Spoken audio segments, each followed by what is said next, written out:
Yeah. Oh, because yours is wonderful.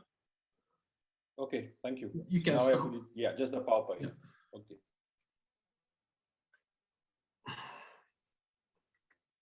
Okay. Yeah. Hi, Paul. Morning. Could you try to share your screen? So I'm doing the last checks. Yeah. And thank you very much for waking up so early for us. Yeah. Unfortunately, my computer is waking up slower than I am. Oh, okay. that happens. Let's see. Come on, share. And Edward is here.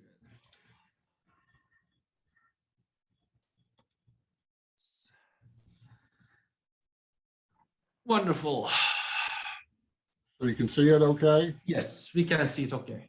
Okay. Yeah. All right, great. Yeah. Thank you. Good morning, everyone. Hello. Good afternoon. Good morning, Paul. Certainly morning for you. It is. And I'm still on West Coast time. I'm back in New Jersey, but Oh my. Oh my. I just got back yesterday, so this is like 2:30 in the morning for my body. Yeah.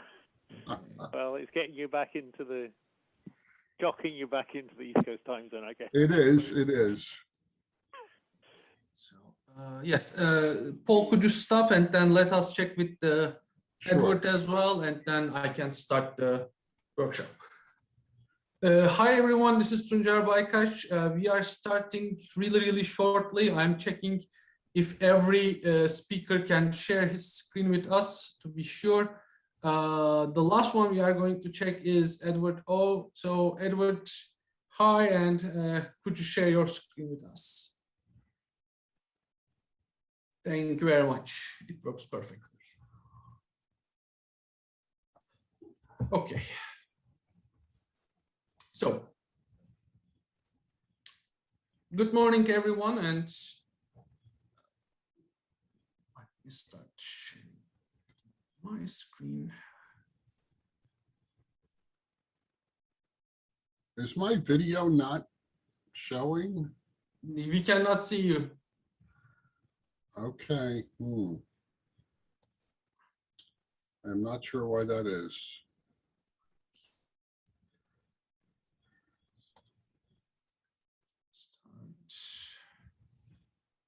Yes, now we can. Oh, okay. This one. Okay. Good morning, everyone. This is Tuncer Baykaş, and welcome to IEEE Standards for the Future of Africa workshop during AFRICON 2021.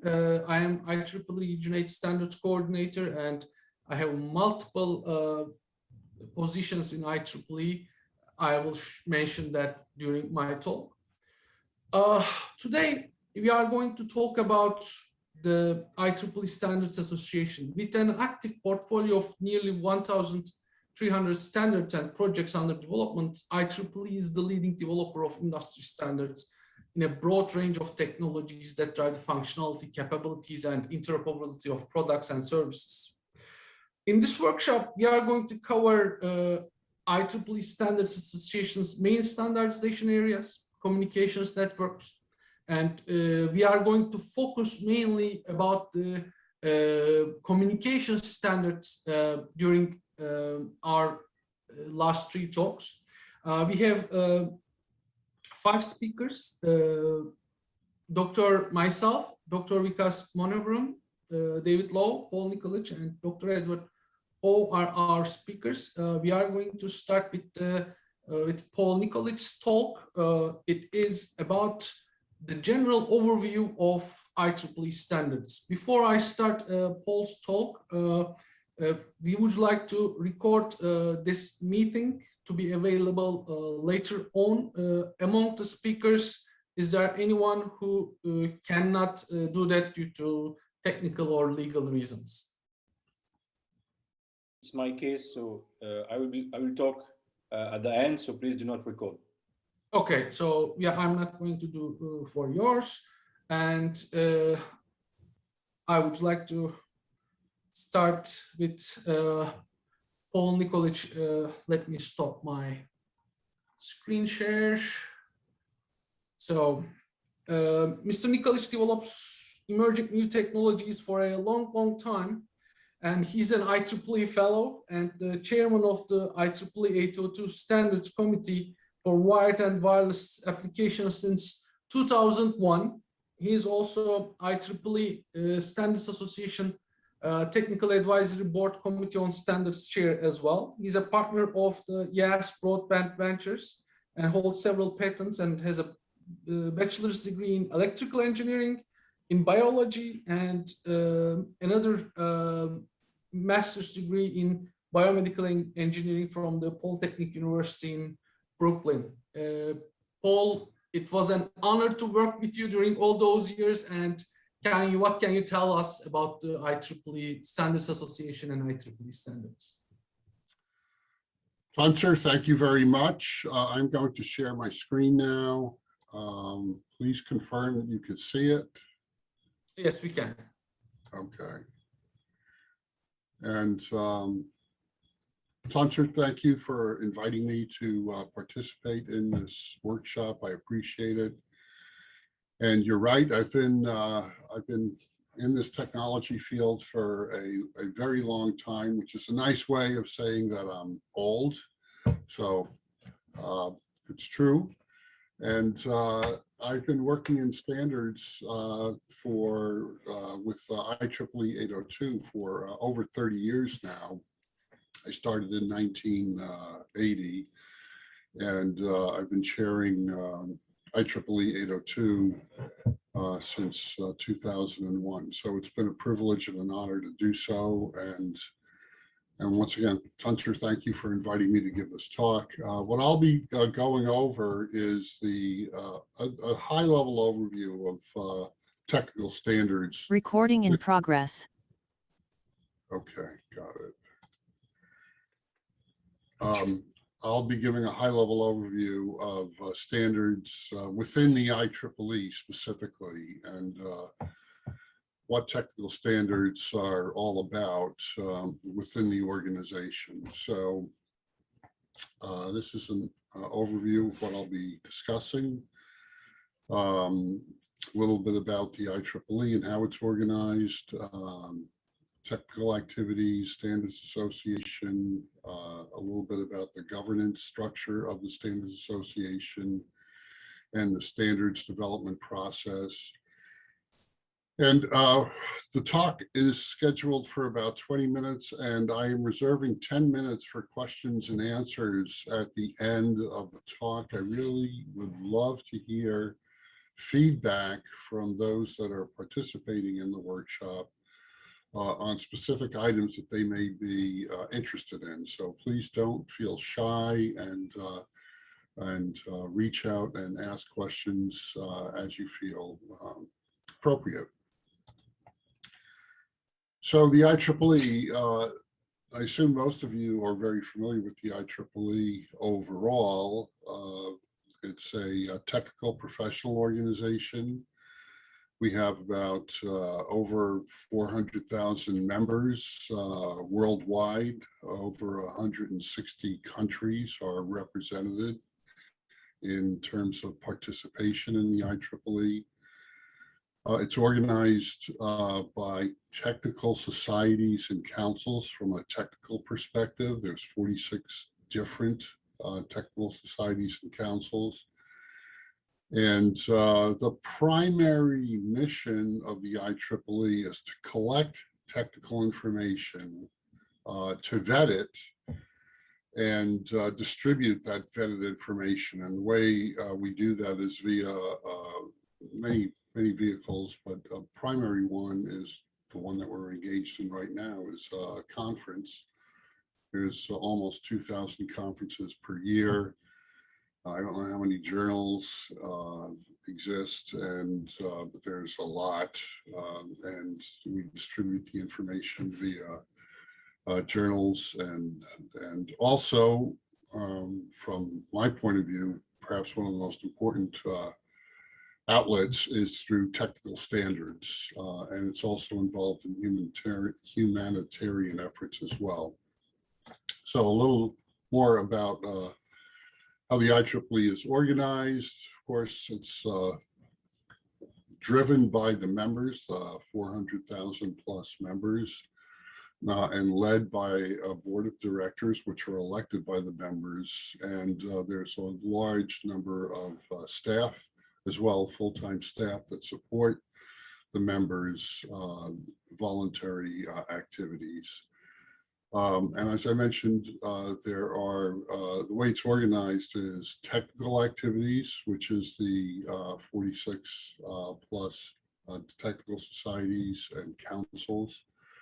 A council is a grouping of societies when a subject matter or field of interest spans multiple societies. It's collected into a council if there's sufficient interest. And each of the societies have a very specific field of interest identified for them. I personally am a member of the Computer Society and the Communication Society. The Computer Society is the society which hosts IEEE 802 activities.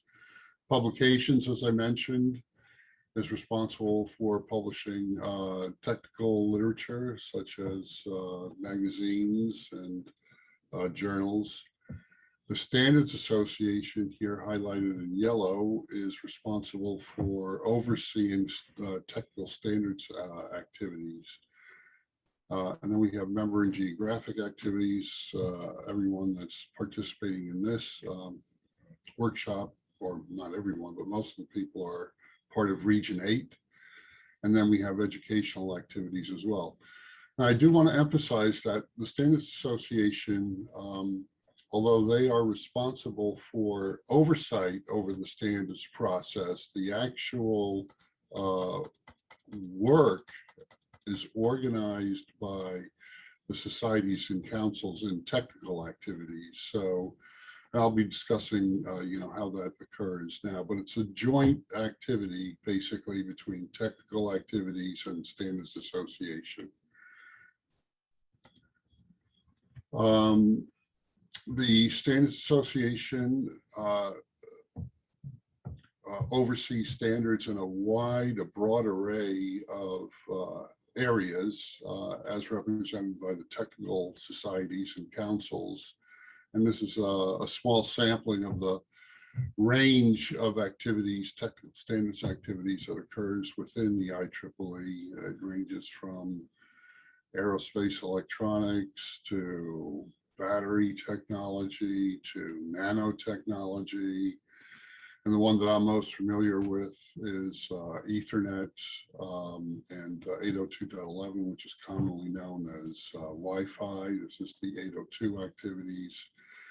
And power and energy is another very significant area within the IEEE where technical standards are developed. I think between power and energy and the work that we do in 802, the Ethernet, 802.3 and 802.11 Wi-Fi, probably the most significant technical standards work that's done within the IEEE, but it can be done in any one of these other areas. So one of the things that I'm also involved in, as was mentioned by Tuncer, is I'm chairing the Technical Activities Committee on Standards, and what we're doing is encouraging societies and councils that have not much standards activities or maybe no standards activities to consider engaging in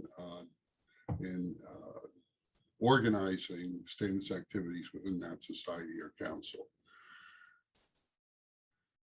So what's the mission of the IEEE technical standards activities is to develop market relevant, high quality technical standards. And in so doing, it promotes innovation across the industry that the technical standards are developed for, and also enables safety to be increased for public's benefit. And one of the areas that we're focusing on now, the IEEE overall is focusing on now, is to contribute to a sustainable future. So we're trying to work with the industry to move towards more sustainable technologies. If we look at the SA, if we zoom in to the Standards Association specifically, this shows you the number of technical standards that are ratified, plus the ones that are in process. There's over 1,500 standards and projects. There's over 7,500 individual members, 340 corporate members. And you don't have to be a member of the Standards Association or a society or the IEEE to participate in standards development. Anyone can participate in technical standards development. All you need to do is be willing to invest your time and expertise into it, and you're welcome to participate in a wide range of projects that exist within the IEEE. Or if you want to start a new project, you do have to become a member of the IEEE, but just to engage in an existing one, it's acceptable for you to just participate, come to the meetings.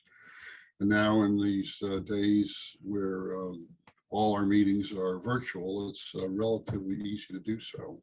So I encourage people to take a look at the various activities that are within the IEEE and to consider participating.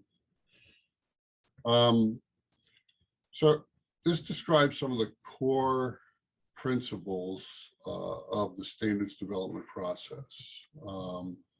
As I mentioned, we expect people to participate in the projects directly, in the standards development projects directly. There are no constraints. Anyone that is interested in the work may participate. We simply ask that everyone play by the same rules so that we have a fair and open development process, which is really, really important. Anything that you share is shared amongst all the participants equally. There are no constraints on having access to the information.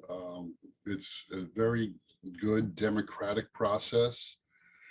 The proposals that typically succeed are the ones that have the strongest backing of the group, technical consensus. This is part of, as I mentioned earlier, the vetting process that occurs in the IEEE.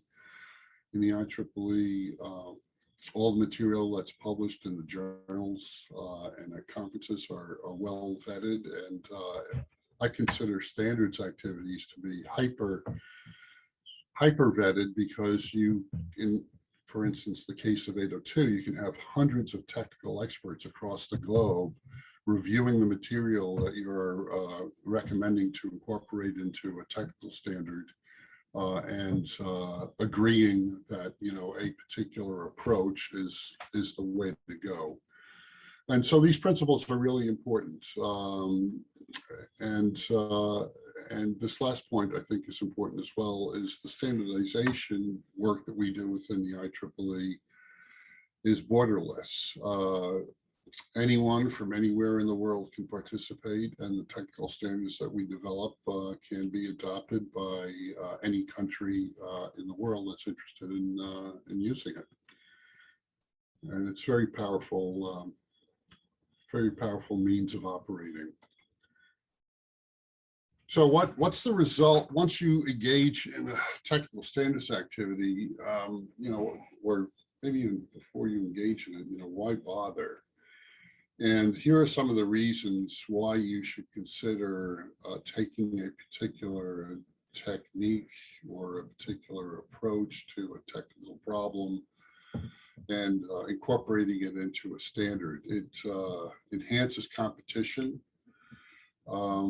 Certainly, if you look at IEEE 802, which was started 40 years ago by a group of networking suppliers that were working on proprietary network technologies, it enabled a standardized, consistent way for connecting computers to one another. And as a result of that, a lot of different companies that have proprietary solutions develop standardized solutions. And as a result of developing standardized solutions, there was interoperability.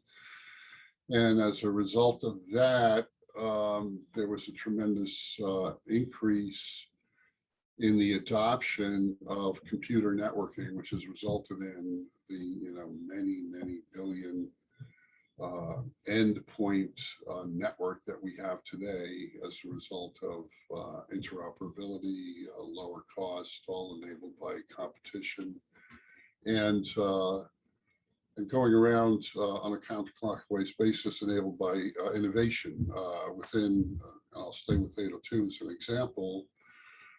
Initially, you know, the data rates were relatively modest back in 1980. You know, a target of 1 megabit per second was ambitious. It was all wired. But over the decades, the data rates have increased, and it's no longer wired; it's wireless, and that's a result of the tremendous amount of investment by the stakeholders in improving the performance and capability of those technical standards to enable networking capabilities. That has resulted in a huge amount of growth from a market point of view, and has also resulted in tremendous utility across society, as we all know and are experiencing now over the Zoom link. You know, IEEE 802 has enabled the infrastructure to be built to allow this type of activity to occur. Performance can continue to improve within IEEE 802, as I mentioned. It's been around for 40 years. And as David Law will be getting into as part of his talk on Ethernet, it'll show how the features that have been incorporated into that standard has just steadily grown and grown with time. It helps enable sustainability. I've mentioned growth, and the users of products that are based on technical standards have a high degree of confidence that their devices will work with one another, at least from an 802 point of view. When you go purchase a new phone or new video doorbell that's operating using 802 protocols, you don't worry whether or not it's going to work properly from a data networking infrastructure perspective. You just know it's going to work. That's a very powerful outcome.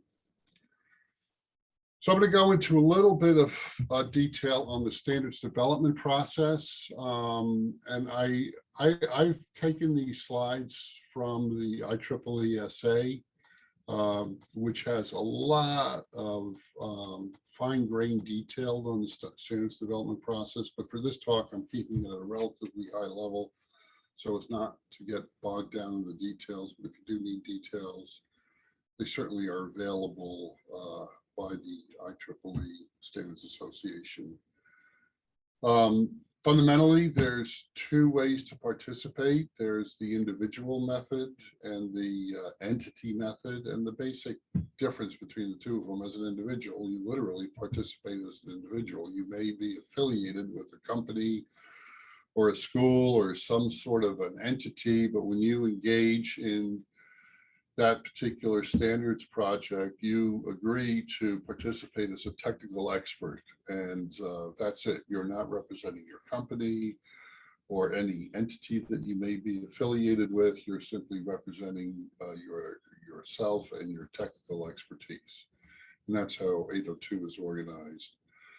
But there also is a means of participating via the entity method, where you know, in the individual method, every single individual has a vote, and that vote counts towards building of consensus. In the entity method, the participants are entities, and you have one vote per entity, which is common amongst many projects within the IEEE SA. I personally am not involved in any entity-related work, but there is a fair amount of it within the IEEE SA. All the work that I've been involved in has been individual method, which works quite well, and so does the entity mechanism. In terms of who can participate, as I mentioned earlier, as an individual, anyone that's interested in a particular project is welcome to participate. This is the open membership participation, and any individual or organization, if you're participating on an entity basis, can participate, and there's no restriction on the industry or size of the company for the entity basis of standards developments. And you know, we encourage industry, government, academia, consumers, other standards development organizations, research organizations, consultants, you know, anyone that has an interest in a standards project is welcome to participate. So this is a very important feature of standards development, that we don't restrict access to the activity. If you're interested, come in, participate. And I'm going a little bit long, so I'm going to speed up a little bit over here. So to develop a standard, basically you need to create a standards committee within a society or council. So if you're affiliated with a society or council already, you may have a standards organization within it. If not, you'd have to form a standards committee, and then the standards committee expects that those promoters of standards to define a project, obtain standards committee and standards association approval. This is very important. And then form a working group and draft a standard. And this part here is where, you know, most of the work occurs in drafting the standard. And then once the standard is drafted, you go to a ballot across the SA for people that are interested in that particular project. And it needs to achieve 75% approval, you know, amongst that balloting group. If not, it needs to go back, and you need to revise the document until you can hit that 75% threshold. And if it is, then you'll get standards board approval. So, so that pretty much wraps up my talk. This is the list of the portfolio of programs and services that are offered by the IEEE SA. In addition to standardization, they have a bunch of other supporting activities. I won't go into the details in order to save some time for Q&A. But that's it for me. So hopefully we've got some questions. Tanser. Thank you very much. So we are a group of 23, so you can unmute yourself and ask the question, or you can send your questions through the chat. Both of the methods are okay. So any questions from the attendees? Don't be shy. I really like questions. So please speak up or, you know, write your question in the chat box.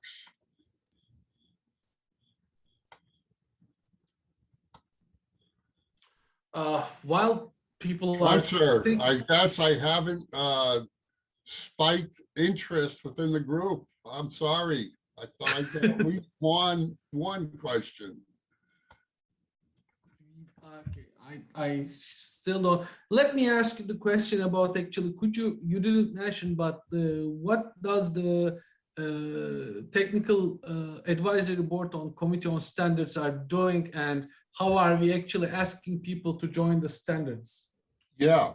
So what we've done is the technical activities committee on standards is specifically focused on targeting those societies and councils that have little to no standards activities, but represent an opportunity to develop some industry relevant standards, or you know, perhaps the individuals that have been active in that area have not thought about the value of standards to their particular market sector. So what we've done is we've gone out and gotten in touch with, we've identified those society and councils that don't have much standards activity and try to engage them in that discussion, as well as we've been promoting it via a collaboration with the Standards Association, where we offer funding for starting new standards, either starting new standards activities or promoting the use of existing standards. And that seed funding is up to $10,000 per proposal. And we go out for solicitations 3 times a year across the IEEE to hopefully kick off some new standards activities. And we've been very successful with a few activities in terms of sponsoring workshops, because maybe touch on this during his talk.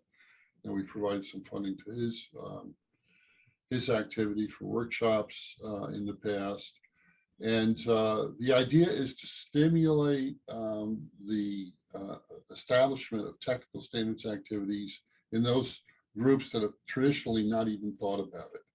And one recent success, and Edward will be going into it in a lot more detail, is the Signal Processing Society traditionally hasn't had standards activities. And recently, through the seed funding program, we've been able to establish a new standards activity within signal processing, which I have high hopes for, and very, very pleased with the results that signal processing will sponsor standards activities. And in addition to that, we also mentor if individuals are not sure about standards, you know, what's the value going to be for me or for my organization, or how do I go about it? It's very complicated. You know, we want to support you in figuring out how to kick off new work.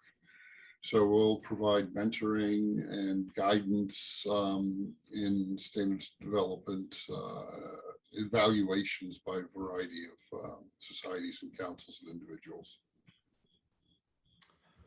Thank you very much.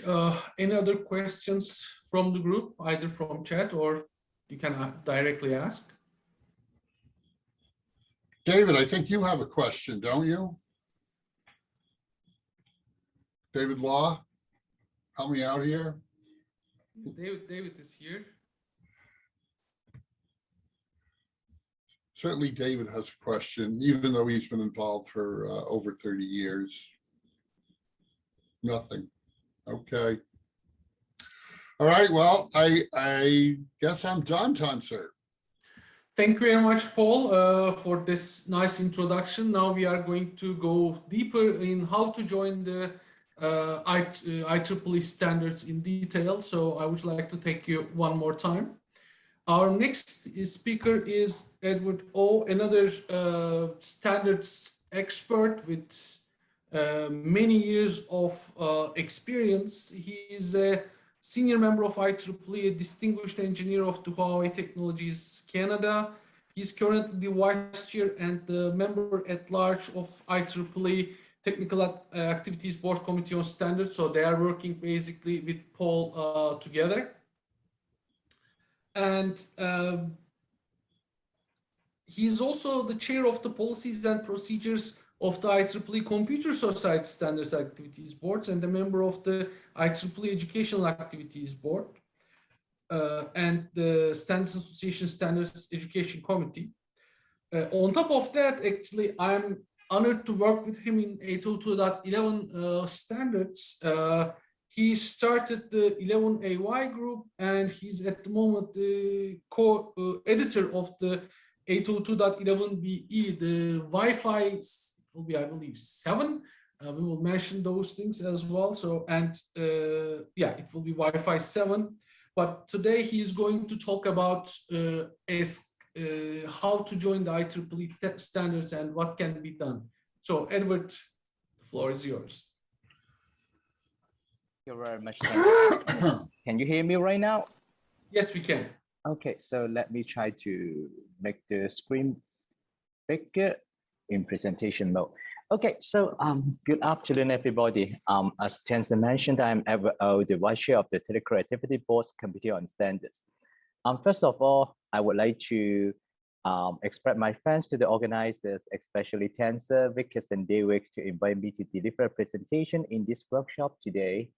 My aim here is to share with you the value proposition and benefits of the standards and how you, as an audience of the IEEE AFRICON 2021, could participate into the standards development activities in IEEE. So as you can see from my screen, the title of my talk is to how to get involved in IEEE standards. It is a presentation prepared by me and also some members of the IEEE Technical Activity Board's Committee on Standards that Paul has also briefly mentioned during the Q&A of his previous presentation. So throughout this about 20 to 30 minutes, I will first give you an example of a popular IEEE standards as an introduction, kind of to motivate you to know the benefit of developing a standards. And that product, I mean the product of that IEEE standards actually do not exist about 30 years ago, but right now it's worth billions of dollars of market worldwide. So it is really true case study and exciting things that you may want to know because of the development of standard. Then I will talk about more on the factors that you either as an industry member or academic member can consider before you really want to involve in the IEEE standard development activities. Slide 2. So before I officially start my talk, there is a disclaimer that I need to mention according to the bylaws of the IEEE Standards Association. For what I present today, I would like to make sure you understand that it is my personal views rather than the formal positions of the IEEE and also the formal position of the IEEE Standards Association. Okay, so Paul actually gave a very nice introduction about the IEEE Standards Association and also some of the key components of standard development activities in IEEE. So you may have a question actually, why standards? Why we need to always talk about standard? Why don't we just focus on the conference and general propagations? Well, in a nutshell, standards are actually very crucial for commercialization of new technologies because standards always encourage innovation in the industry and also it shortens the time to market of products and technologies. So let's consider an example that I just mentioned at the beginning of my introduction, which is Wi-Fi. That is the IEEE 802.11 that I worked for about the past 15 years. As Paul also mentioned, IEEE standards actually have had a profound impact on the electrical engineering community, as well as the mainstream applications. And one of the most very popular standards in terms of the global market, in terms of also the number of participants and also the number of users is actually the IEEE 802.11 for Wi-Fi. IEEE 802.11 is actually a working group of IEEE 802, which is chaired by Paul again. And also IEEE 802 is a standard committee of the IEEE Computer Society. And the standards development of IEEE 802.11 is overseen by all the policies and procedures of the IEEE Standard Associations. I believe no one would challenge the importance of Wi-Fi, especially still during this critical period of time in which there are still many of us who may be required to stay at home and work from home and do many of our activities from home because of the COVID-19. And it's actually because of this, there are recent report actually it's like in 2020. It say that smartphone users in all of the top 50 US markets actually spend increasing amounts of time connected to Wi-Fi rather than the other kinds of wireless technologies in early 2020 during their initial phase of the lockdown in their countries, which actually align with the behavioral shifts at the time when these markets, the governance of these markets actually ramp up their response to the COVID-19. So Wi-Fi is still continue to be, your for everyone, for everywhere, and for every child. So, but however, what you may actually not know about Wi-Fi is that it is only about 30 years old. It's younger than me, actually. It's only about 30 years since the first Wi-Fi standards is published in 1997. The 802.11 working group was established in 1990. Originally, the first standards was published in 1997, supporting only 1 and 2 megabits per second. But because of the industry demand and also the user demand, subsequent revisions have increased significantly the radio performance and throughput by orders of magnitudes. And as I mentioned, one of the things is not only we need to do standards, but also we need to be, our work need to be used by the manufacturers and also the users and the end users, for example. So the first success actually come when the 802.11 published the 802.11b, B for boy, with the announcement by Steve Jobs that I believe everyone know. He is the founder of Apple. At the Macworld in 2001, that the MacBook would indicate the 802.11 radios. And after that announcement, many PC vendors followed this adoption, and then the ecosystem of Wi-Fi is rapidly established. And after that, the traditional environment, the use case where the Wi-Fi is deployed, have also changed. For example, Wi-Fi deployments have migrated from its traditional market in enterprise and consumer electronics to carrier and service provider deployment for data offloading and deployments that are characterized by large number of users and large number of devices in close and limited geographical areas. For example, in the airports or in sport events or in convention centers, now Wi-Fi is usually a main component. And also, in addition to the demand from the users on different kinds of emerging application and use cases, Wi-Fi telco community has also been able to keep up the increasing traffic demand by employing recent advances in communication system and signal processing due to the work that different researchers and industry researchers or the academic researchers done in their field. And so, example is the release of the 802.11 AC. We also call it the Wi-Fi 5 at the end of the 2013. At that time, the release of the 802.11 AC support the data rate of 6.9 gigabits per second, which is a very impressive data at that time. Another example is the recent release of the 802.11ax, which we also call it the Wi-Fi 6, that also achieved very good performance and very competitive performance when compared with the other wireless connectivity technologies.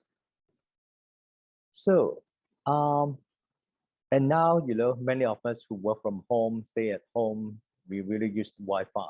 And actually, I can say many people, if not all, love Wi-Fi.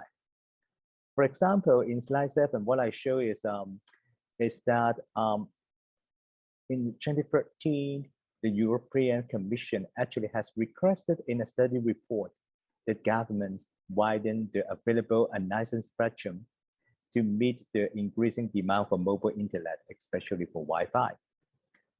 At that time, the former vice president of European Commission stated actually that everyone in Europe should be able to access the internet while they are at home and work, stating that the system where people can share their Wi-Fi network with others are a great example of getting more people connected. And also in United States, like 2 years ago, the former FCC chairman Pai also shared his excitement about opening up more unlicensed spectrum for the next generation applications, and appreciate the next generation innovators who work for unlicensed spectrum who take this spectrum and really run with it. And he also mentioned, that is what I call in this PowerPoint, that actually he foresees the economic value created by Wi-Fi is significant, and it will potentially reach $1 trillion by 2023. And think about that, 30 years ago, the market value is 0.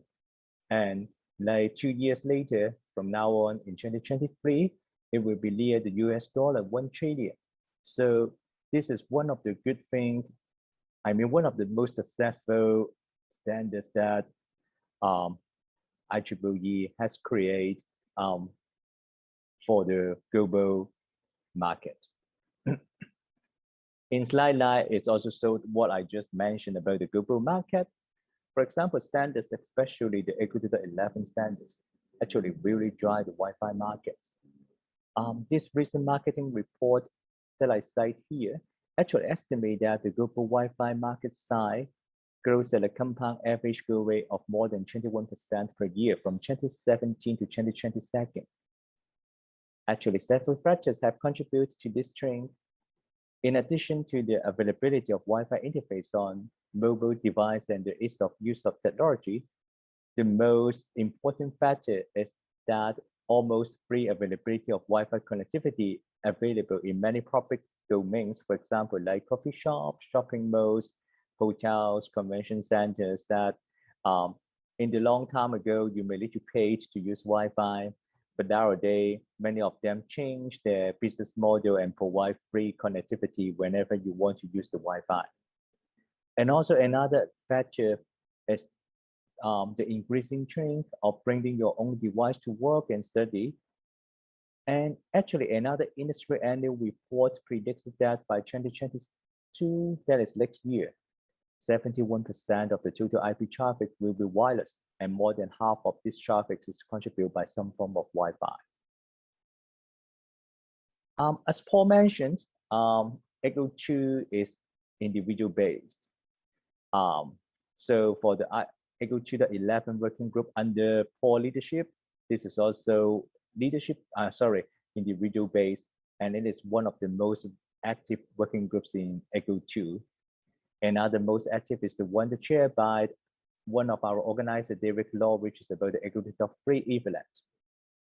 So in IEEE 2.11, participants in the standards are usually individual technical experts, and they represent themselves rather than their employers in the standard meetings. At the beginning, I have mentioned the term ecosystem. So you may ask, what is the Wi-Fi ecosystem? Simply put, users have different behaviors and habits in using different brands and types of device under different scenarios. And this is why we have a diverse Wi-Fi ecosystem. A Wi-Fi ecosystem comprises of usually 4 main categories. The first one is hardware. The second one is service. The third one is application. And the last one is scenarios. So this is no doubt that there are individuals coming from different categories of the ecosystem to participate and contribute to the standards development during the standard development meetings. including, for example, the telecom providers, or we can call it the service providers, the operating system providers, the OS, I mean the operating system providers, the original device manufacturers, original equipment manufacturers, chip vendors, and the others. And as I mentioned, somehow part of the success of Wi-Fi is also the continuous improvement in technology due to different works coming from the R&D in industry and academics. So that's why there are also contributions from academics to the IEEE 2011, and we have quite a number of individuals from academics, including Tensor, he is a professor, also contribute and attend to the standard. You may wonder the reasons academic contribute to standards. You can also ask Tensor offline, because he is also from the academic side. He may give you more insight and experience. But there are actually many different kinds of reasons. For example, professors or students may want to get some recognition from the work they have done, so that their work can be really utilized and deployed. And also, another kind of reason, maybe they want to have a closer tie with the industry, and sometimes because of the demands from your projects and your grants or your fundings. And as I mentioned, the academics actually contribute a lot to different different projects of the IEEE 2011. So up to now, what I present is just like a comparing example or an illustrative example of a popular IEEE standards that is created from nothing in 1990 to a standards now with a diverse Wi-Fi ecosystem with more than billions of devices and trillions of market in all over the world. So in the next section, this is more on my personal our personal views about what's the factor that you need to decide, and about whether you want to involve in standards. And the first few slides is more on the for you if you are from an industry point of view, and the last few lines is more from the academic point of view if you are students or a professor. But before I go ahead, I think I also need to mention a little bit in a high level or one sentence definition about standards. I mean the definition of standard. So actually, technical standards are established norms or requirements about the technical system. They are usually formal documents that establish uniform engineering or technical criteria, methods, process, or practice. For example, Wi-Fi or wireless communication standards are usually interface agreements, and they do not limit how those interfaces are implemented. And another point that I better mention to you is that standards provide acceptable solutions, and these acceptable solutions may not be the best engineering solutions. And it's because how to define the best is usually very challenging, and it's not an easy task. And it's because, for example, capacity, cost, or production timeline all have different ways for each standardization attendee. They may have different point of view from their point of view what is the best.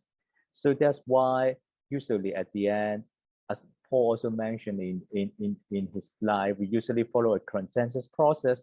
So at the end, mutually agreeable solutions were chosen instead of the best one from different attendees' point of view. So if you're an industry member, before you go straight into standard to see whether it's useful or not, one thing you may want to consider is you may want to ask yourself or ask your management some questions whether you want to join the standards or not. The first one is actually whether you prefer proprietary solution or rather you prefer a standardized solution. For example, if you are in a fast developing area that you really need to catch up the market, and you really want to have some very media attention product to launch, some people may actually prefer to use proprietary solution to get an advantage. But in an established area where you believe the interoperation among different branches of products or different manufacturers and the interoperability, that what I mean, are important, you are actually much more interested in a standard that ensures that your gear works with the other gears. So in this case, the standardization usually have a big advantage. Another question you may need to ask yourself is, for example, yeah, you want to do a standard. So you actually want to develop a hardware standard, or you actually want to develop a functional standards. From our point of view, from our experience, it's better if you are interested in developing a standard or standardized solution, it's better to consider a functional standard, because this is usually open to more innovative designs. For example, you can use your implementation as an example. The solutions will be out of the standard, and it's up to you to develop the solutions. And I want to provide you some more rationale or justification that you may also want to consider or talk to the your boss or management about why standards and business development coupled with one another.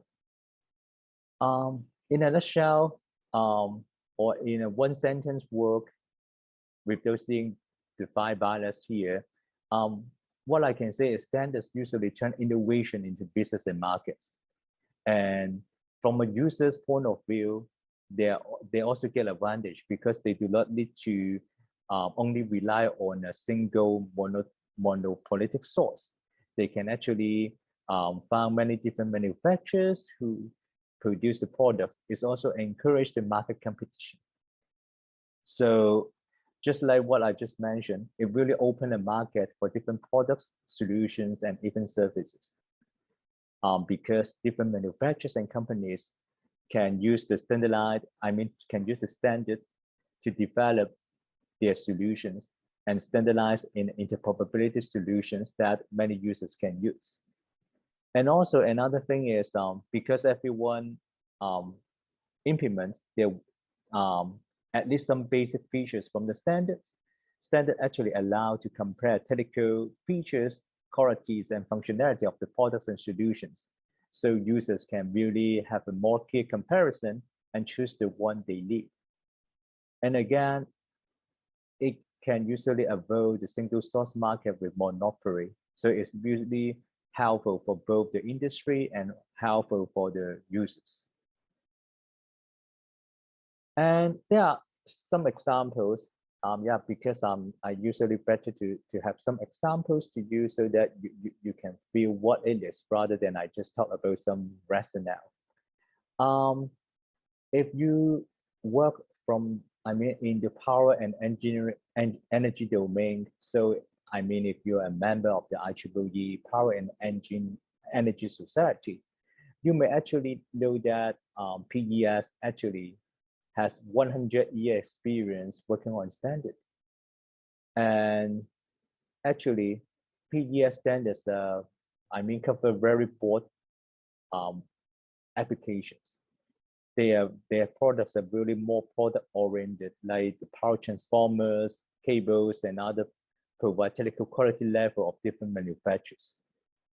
And they also, according to the recent change of the use case and also the innovation, they usually also expand their work. For example, they not only cover the products-oriented standards, they also consider system-oriented. For example, for smart grid, for power grid protection, that is also very useful and helpful to the development of the humanity and of the local and societies. And also actually those solutions or those innovative products and systems following the standards have access to manufacturers worldwide, so that the manufacturers over the world can use the standards to produce the product. And so actually PES standardization activity is really going with the market, and also there are always very strong demand for people to go to the PES standards development meetings and to create different kinds of standards. Another, as I mentioned, is about the computer society, especially ECO 2 that is under the leadership of Paul. So for the ECO 2, it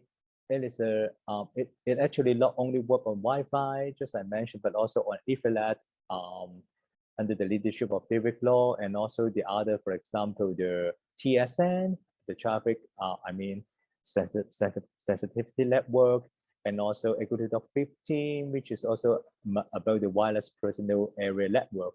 For example, about the ultra wideband that they standard that they really recently launched, which is about the ECO 2.15.4c. So for the ECO 2 standards, they really focus on the compatibility of wireless and wireline communication device. And as I also just mentioned at the beginning, it's really create a very good markets that many users use, and it create many economic values to the societies. And because of this, actually, the equipment and software market has gone very large because of the of our work inside the Wi-Fi.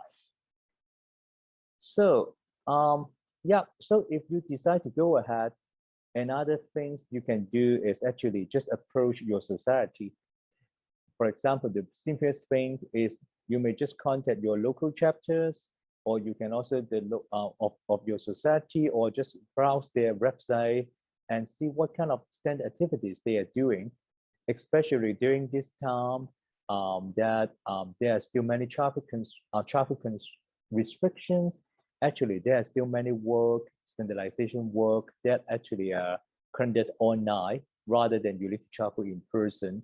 Because if it's travel in person, there may be some course that you need to involve, and sometimes the logistic is also not easy to handle because you may need to have some other family or company commitment. So yeah, so this is another thing that you can do. Go to the website and see what kind of standard activities they are doing, and rather you are interested to join and discuss with people. For example, for PES, it's actually the biggest society inside IEEE in terms of the number of standards they have developed. For example, as of the end, as of September 2 this month, actually, IEEE PES is the most active one, in which there are almost 500 active standards and also more than 380 active projects that are working. So one can say more than 40% of the IEEE standards actually come from the power and energy society. Another one is the computer society. As of the early of September this month, it actually consists of 18 different standard committees that cover many different kinds of things, including, for example, Wi-Fi, Ethernet, cloud computing, blockchain, smart manufacturing, cyber security and privacy, microprocessors, and other computer science and engineering related activities. So if you work on the communication side, if you work on the, so this would be the great, you can also consider it by browsing the Computer Society website and see what kind of activities you can participate. Okay, so I will be quick because I think it will be, I may be overwhelmed because I may see some chat in the chat box already, sorry. So in the following, I just want to change our focus from industry to academic and talk about how can experts in academic participate in international standardization. Okay, so my mouse has something wrong, I'm sorry. Okay, so this is more about the academic research in international standards, because as I also mentioned, Wi-Fi as an example, we need continuous advance in technology, or otherwise, if we just consider old technology like developed 20 years ago, no one will want to use this nowadays. So that's why we need the research and development work. We did this great work coming from not only the R&D engineers working in industry, but also the R&D experts work in academics, no matter they're in universities or in research institute, to provide the work. So for example, I just keep using the IEEE PES, I mean Power and Engineering Society and Computer Society as two examples. So for example, in PES, many professors of universities and researchers from the institutes are actually not only contributors, but they also are active contributors in the sense that they also take some leadership in the standardization working groups, also to work with the industry, to create standards that are useful to the humanity and also useful to the societies. And some of their works actually are supported by the applications of the grants from their governments or from the industry. So just an example, just two examples I will show in the next two slides. One is that, for example, if you work in PES domain, you may actually know Professor Sikis from the Georgia Tech, because he worked in standards, in PES standards since 1976. At that time, he was a junior faculty in Georgia Tech. But actually, throughout these 30 to 40 years, he kept working in not only for paper publications, not only for the PhD students mentoring, but also work on the development of standards. And he actually have many different kinds of success, and also, I mean, in different working groups and publications, and also people in the PES substation standard committee also recognized his work very much. And he also, because of his work, he also in parallel get also many different kinds of financial support from industry and from his governments to continue his work, not only in the research, but also in standardization work. Another one is, I think, Professor Yukis is a friend of Professor Tenser, our organizer here. He actually, Tenser is also a wide share of the Equator 11 BB. I mean, about the light communication that we try to also use the light for the Wi-Fi.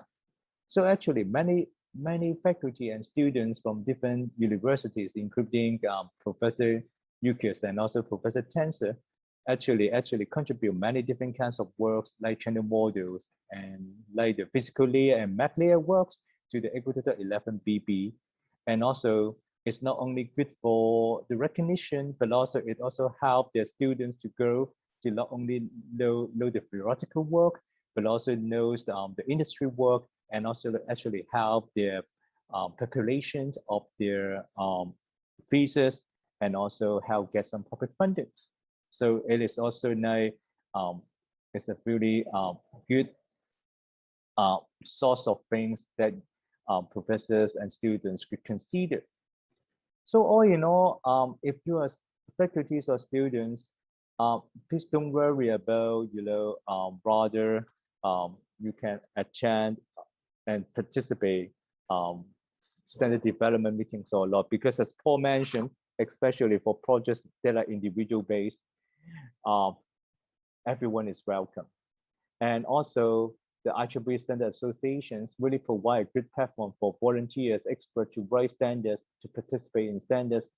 And as I mentioned, nowadays, especially at this time, before the world go back to the new normal, many meetings are actually conducted online. So you do not need to travel, you do not need to care about the cost of the high cost of the air tickets or hotel costs. So you can actually join at a relatively minimum cost for the online standardization meeting. And last but not the least, another important thing from the academic is that it is the linkage between the industry and academic. This is important. For example, in PES, I mean the Power and Energy Society, academic support has been established since decades now, and projects with industry or public funding are set up with new standardization activities. But for some technical fields in IEEE that Paul has mentioned, there may be very limited or even no standardization activities. You may not find this kind of linkage yet. So there may be more challenging for those societies or councils that you may also work on the standardization. But what needs to be done actually is to convince your industry partner for the importance of the standardization to the market, their technical innovations, and create a market of their products. So as Paul mentioned, for Technical Activity Board's Committee of Standards, we also have call for fundings.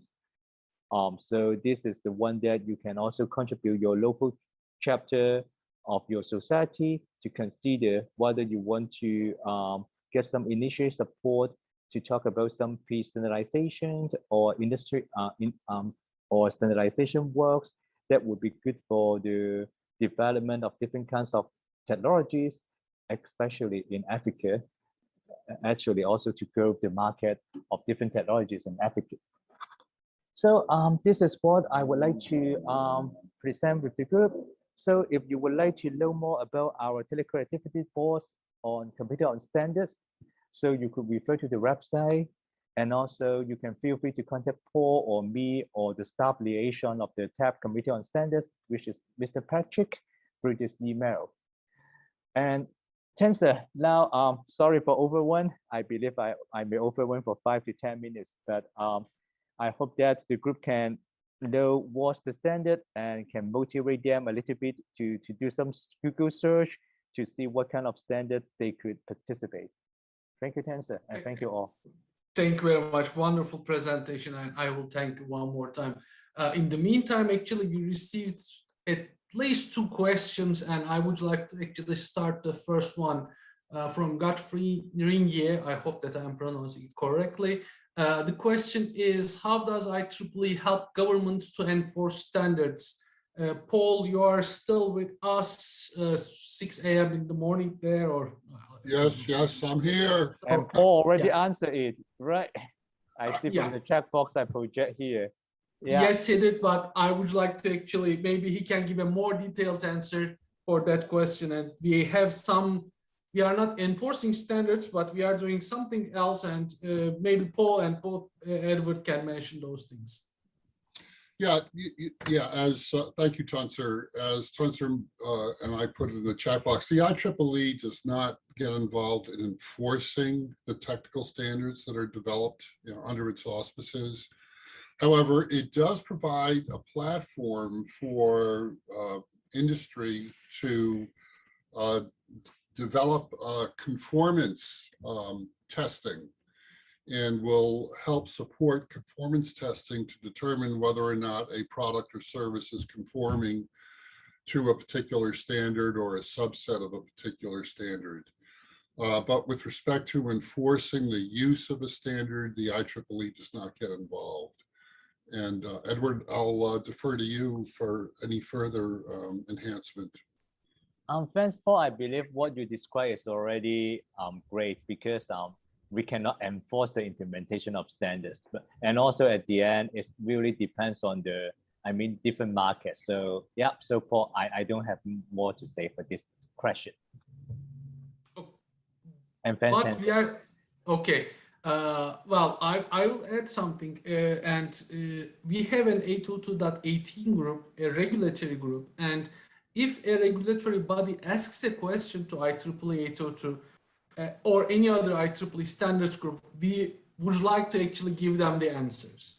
And at the moment, the International Telecommunications Union in Geneva asked the current light communication standards, and actually I am preparing that document so the regulatory bodies from all over the world at least will know about what we are planning to do in the future, and then they can do their own planning for this one.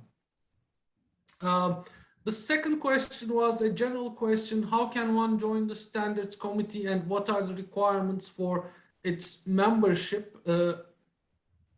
I will actually want to divide this question into 2. The first one is IEEE Standards Association membership. And if you're a member of the IEEE, or actually individually, you can become a member of the IEEE Standards Association. This doesn't give you the right to join the standards, but this is the general meeting. And when there's a what we call the sponsor ballot, I believe, or sometimes we are changing the names, it gives the right to vote. However, for each standards activity, you need to talk with that standards body, and they have their own rules.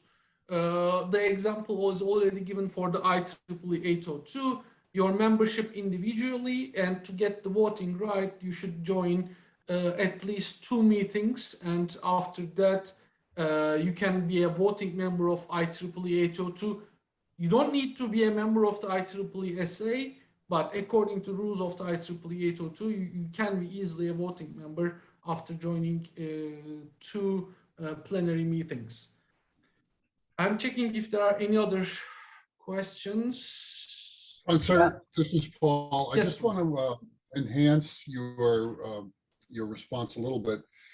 You know, those rules that the various groups come up with respect to membership, really at the core is we're looking for active participation. If you are an active participant, then you will become a voting member. And various groups have various ways of defining active participation. As Tuncer mentioned in 802, we monitor how often you attend the meetings, but it's a proxy for active participation. Really what we want is you to engage. And if you're engaged, you'll be a full-fledged member of that activity.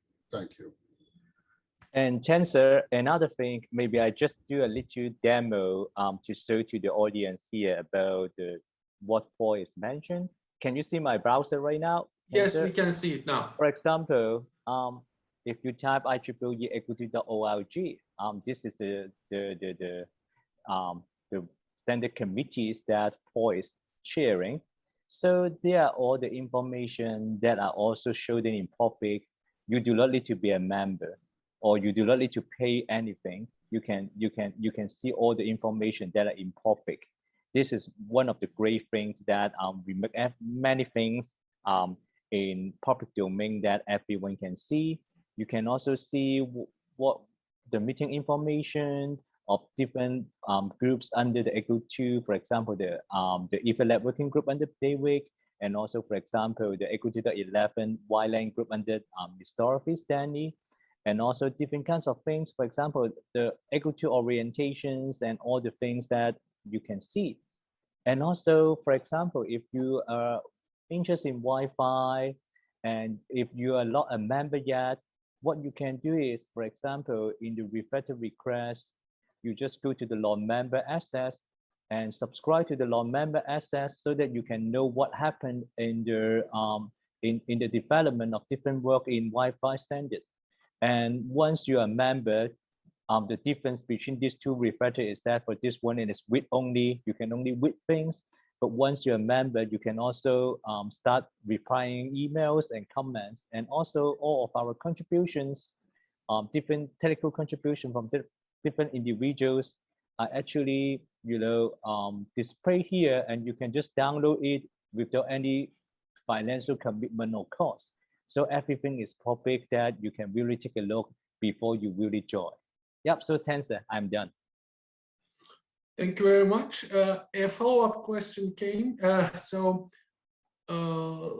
there applications that would help governments to fight against counterfeit products? I see regulatory authorities asking public to provide proposals on development of software applications to be used for the purpose. But at global level, are there applications to ease such related work?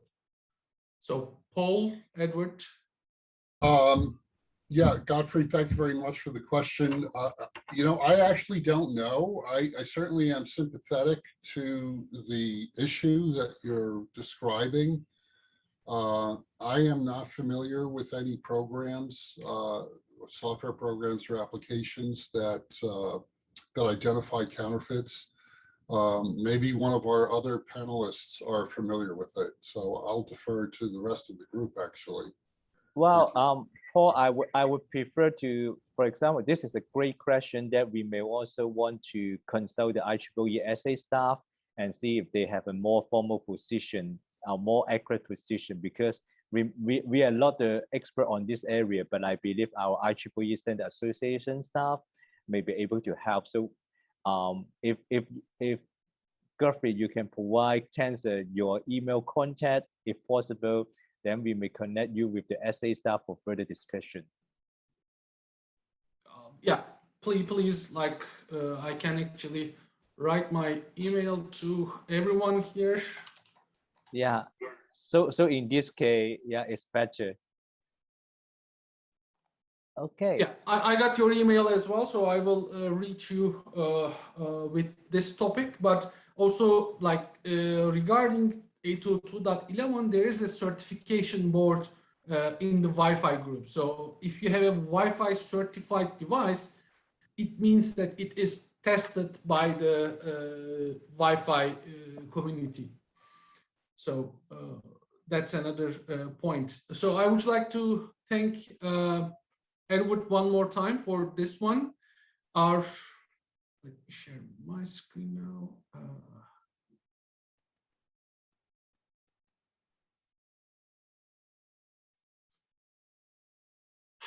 Our next speaker is David Law.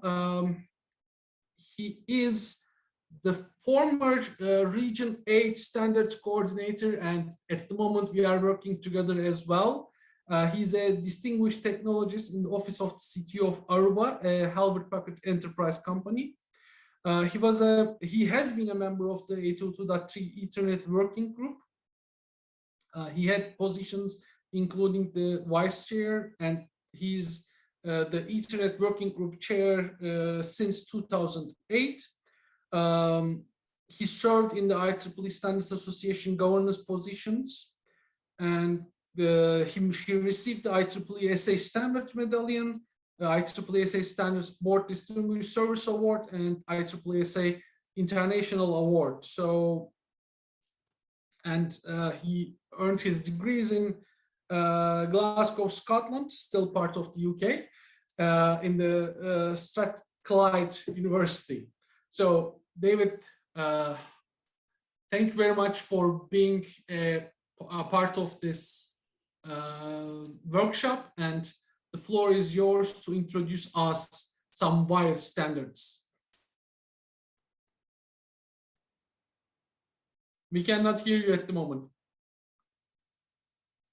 Yeah, now.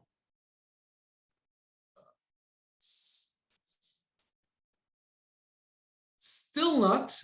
Can anyone else can hear David? Let's try that. Now I can hear you. Okay. Yeah, thank there you. we go. Too many mutes. Yeah. No problem. And you can see my screen? Yes, we can. Excellent, excellent. So thank you again. Thank you for the introduction, and my thanks for the organizers for organizing this and my opportunity to participate. So as I say, I'll just give you a brief overview on the 802.3 Ethernet standards. Just be mindful of the time. As you've seen before, I just have to remind everybody that I'm speaking as an individual. I'm not speaking on behalf of the IEEE, or neither am I speaking on behalf of my employer, as it happens. So often when I'm asked to talk about Ethernet, I'll hold up this as an Ethernet twisted pair patch cord and ask folk who think that's Ethernet. And from what I've seen in the press, actually, you know, with RJ45s being used, the RJ45 connector being used to illustrate stories about the internet, I think many think this is the internet. That's the internet. But so anyway, but while this was Ethernet 20, 30 years ago, it's changed now, and there are many more application areas where it addresses. Now I see the slides are not moving. Sorry. There we go. there's many more application areas that it addresses beyond the enterprise, where the twisted pair cable and the RJ45 connector are familiar. Now, that's not to say Ethernet doesn't still have an application in the enterprise, although of course client connectivity now is moving much more to wireless. But even with that, even that move to wireless has led to an increased demand for both throughput and power as well, to support higher speed, higher density wireless access points. And other application areas that Ethernet's always kind of addressed include data centers as well, high speed switch to switch and switch to server connectivity, and as well as data center interconnect as well. And that's a focus for a current project. There's also access and carrier networks. We address that by using with long reach optical Ethernet, both point-to-point as well as point-to-multipoint fiber, which is Ethernet passive optical networks, or EPONs. That's used to they're used to support subscriber access networks due to the reduction in the number of fibers from the central office from the exchange. And other applications as well, we support both front haul and back haul connectivity for cell towers. That's one of the components of 5G that Ethernet is addressing. And actually, as a side, we also have a project within Ethernet to improve the support for the precision time protocol in Ethernet, and that to provide a high accuracy time distribution, and that's the 5G, the radio access networks as well. And that's a key driver to that anyway. And then there's industrial networking. That's kind of a new area for Ethernet. We've got recent Ethernet standards in that area for 10 megabit per second operation over up to a kilometer of single pair Ethernet, rather than the traditional 4-pair. And that was very much driven by using the existing industrial control cabling specified by the multiple field bus standards, if anybody's familiar with those. And that's really been driven by a desire to consolidate industrial control over Ethernet. And finally, then there's the automotive Ethernet. So Ethernet was first using cars as part of a diagnostic port, and was only active when the car was in diagnostic mode. And at this point, I should point out that automotive Ethernet is a bit of a misnomer. It has application in trams, trains, trucks, aircraft as well. But the brand name automotive Ethernet is really kind of stuck with it. So as well as a single pair Ethernet, this family of automotive Ethernet standards also include plastic optical fiber with 1 gigabit per second operation already specified. And we have a project underway to take this up to 50 gigabits per second. But I would also note that a particular project that we do in Ethernet, it may be driven by a particular application area, but it's just Ethernet. It can be used elsewhere. And I will say never underestimate how smart the users are of a standard, in particular when there's a way to find a cost saving. So I think the prime example I always use of that was 40 gigabits per second Ethernet. It was developed as a server connectivity, but what happened was it provided a 40 gigabit per second capable module interface, and that was widely used for low cost, high density 4x10 gig breakout modules, as they're called. So the success of 40 gigabit per second Ethernet was kind of largely driven by low cost 10 gigabit per second solutions. And another change over the years has been the need for a more targeted speed. 100 megabits per second, 1 gigabit, 10 gigabit even, all address the two main application areas at the time, enterprise and data centers. But we kind of use a rule that the core has been doubling every 18 months, while the throughput on the edge doubles every 2 years. So these two eventually diverge to the extent that one rate could no longer address both. And that was kind of illustrated by the development of 40 gigabits per second and 100 gigabits per second concurrently in the same project.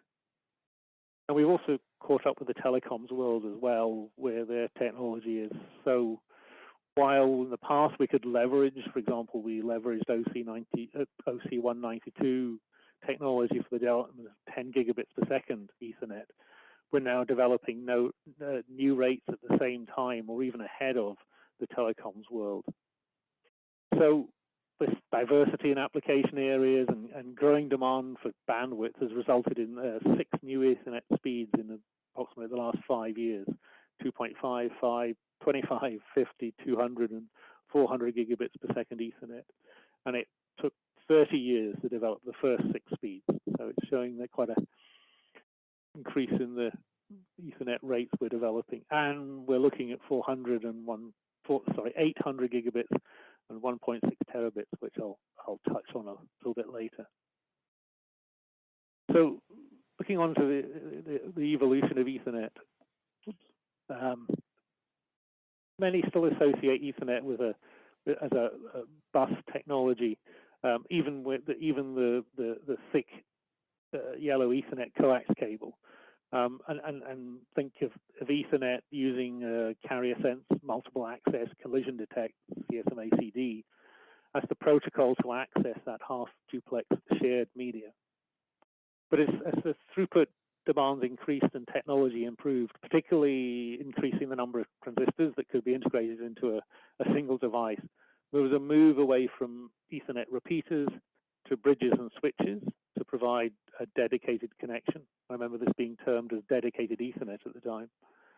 And then a move from CSMACD, the half duplex protocol, to full duplex Ethernet. And while full duplex Ethernet removes the contention from Ethernet, making makes the full duplex link effectively lossless, other than the better rate of the medium itself. This just moves the contention that can cause packet loss from accessing the media, the Ethernet link, to inside the switches that are used to interconnect the Ethernet links. And that's due to where the aggregate bandwidth of multiple input flows directed at a single output port can oversubscribe that output port's bandwidth. So you move, by going to full duplex, you can move the contention inside the switch. Now, with that said, our friends in the 802.1 working group, they're working on a set of standards and projects under the name of time-sensitive networking to address this issue, among other items as well. And I'll touch on that later. So anyway, full duplex has become the predominant mode of operation of Ethernet for many years now. But things always go full circle, and half duplex and CSMACD is back, particularly for industrial control and automotive. So, for example, I want to support a number of switches in a car that control the mirrors, control the windows, for example. You don't really want to have an Ethernet switch for and a single wire, an individual Ethernet link running to each device. Much better with a bus approach. A multi-drop is termed, and that provides the lowest cost. So when we did the 10 megabits per second project on single pair, that we provided a multi-drop option. You can operate that with CSMACD, but we also enhanced that with the addition of something called physical layer collision avoidance, or PLCA, and that provides enhanced bandwidth and improved access latency under heavily loaded traffic. So avoiding the collisions and the back off and the retries. So just looking at the standard itself, here are some the major additions to standards, in my opinion anyway. And of course the first one, probably the most fundamental one, that happened back in the 1980s, or 1980, when the three access technologies at the time, token ring, token bus, and Ethernet, were split into the three token. Ethernet was 802.3, token bus was 802.4, and token ring was 802.5, although of course those latter two technologies don't really exist that much these days. Of course, we started out with a 10 megabits per second with a thick coax and the thinner coax. Then along came 10 base T, which is the first twisted pair Ethernet standard. And that's really an example to me of the symbiotic relationship between different standards. I'll touch on a bit more later. But in the particular case of 10 base T, it was very successful because there was another standard, ISO IEC 11801, which is a building wiring standard, which was a standard that told you how to put data networking cable into a building generically. At the time, there was token ring, token bus, Ethernet, and they were all different applications. But what it provided was all this cable in the building that could support 10 base T, that could support Ethernet with outlets at, at desks. So because of that building wiring standard, there was this installed base that allowed 10 base T that initially was intended to run on telephone cabling, but really managed to accelerate the success of Ethernet and 10 base T. Then along came full duplex, as I've mentioned, link aggregation. That's where you can take multiple links together to increase the throughput. Then power over Ethernet. Power over Ethernet is particularly important in enabling some technologies, and I'll touch on that in a few moments as well. Energy efficient Ethernet. And then recently there's various single pair Ethernet standards. I was mentioning the automotive Ethernet as an example of that. But later, though, the single pair has become associated with industrial control as well. And the Standards Association and the standards process supported in IEEE continues to provide the forum and the platform for us to make sure the Ethernet standard continues to thrive. And we continue to do so. I'll touch on the 800 gigabits and 1.6 terabit activities in a moment as well. Just drilling down into a bit more detail now of the various plethora of media and reaches that Ethernet now supports. Here the projects are illustrated by a fixed circle. We go from left to right, the rate increases, the reach increases, and as we go from bottom to top, the data rate increases.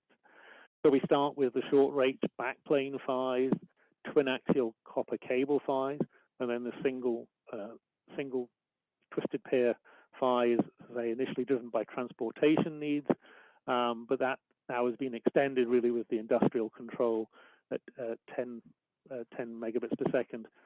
So initially the transportation needs weren't great, there were only a few tens of meters, but now with the industrial, we get up to a kilometer reach on single pair. We have plastic optical fiber, then multi-mode PHYs. Excuse me, David. I Yes. think I'm showing the wrong slide for what you're talking to. Thank you, Paul. Okay, no problem. Let me try and fix this. This is something has gone wrong with it. Right. Let me see. Now it might work better. Okay. All right, you're good. Okay, that's better. Right. So I'll start. As I was mentioning, these are the short reach backplane ones.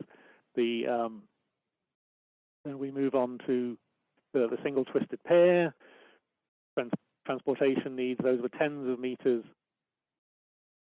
We then have the multi-mode. As the data rates increase, the reach you get on a fiber generally decreases. So what we've had to use with the multi-mode fiber PHYs is a parallel approach. That's kept the 100-meter reach while we've increased the data rate. So initially you could do 100 meters on multi-mode with a single fiber. To do that to do 100 meters on multi-mode at 200, 400 gigabits per second, we're using multiple fibers in parallel and running each at a lower rate. Plastic optical fiber, as I mentioned, automotive is kind of the driver for that. We've actually got a project underway to increase the rates on that up to 50 gigabits per second.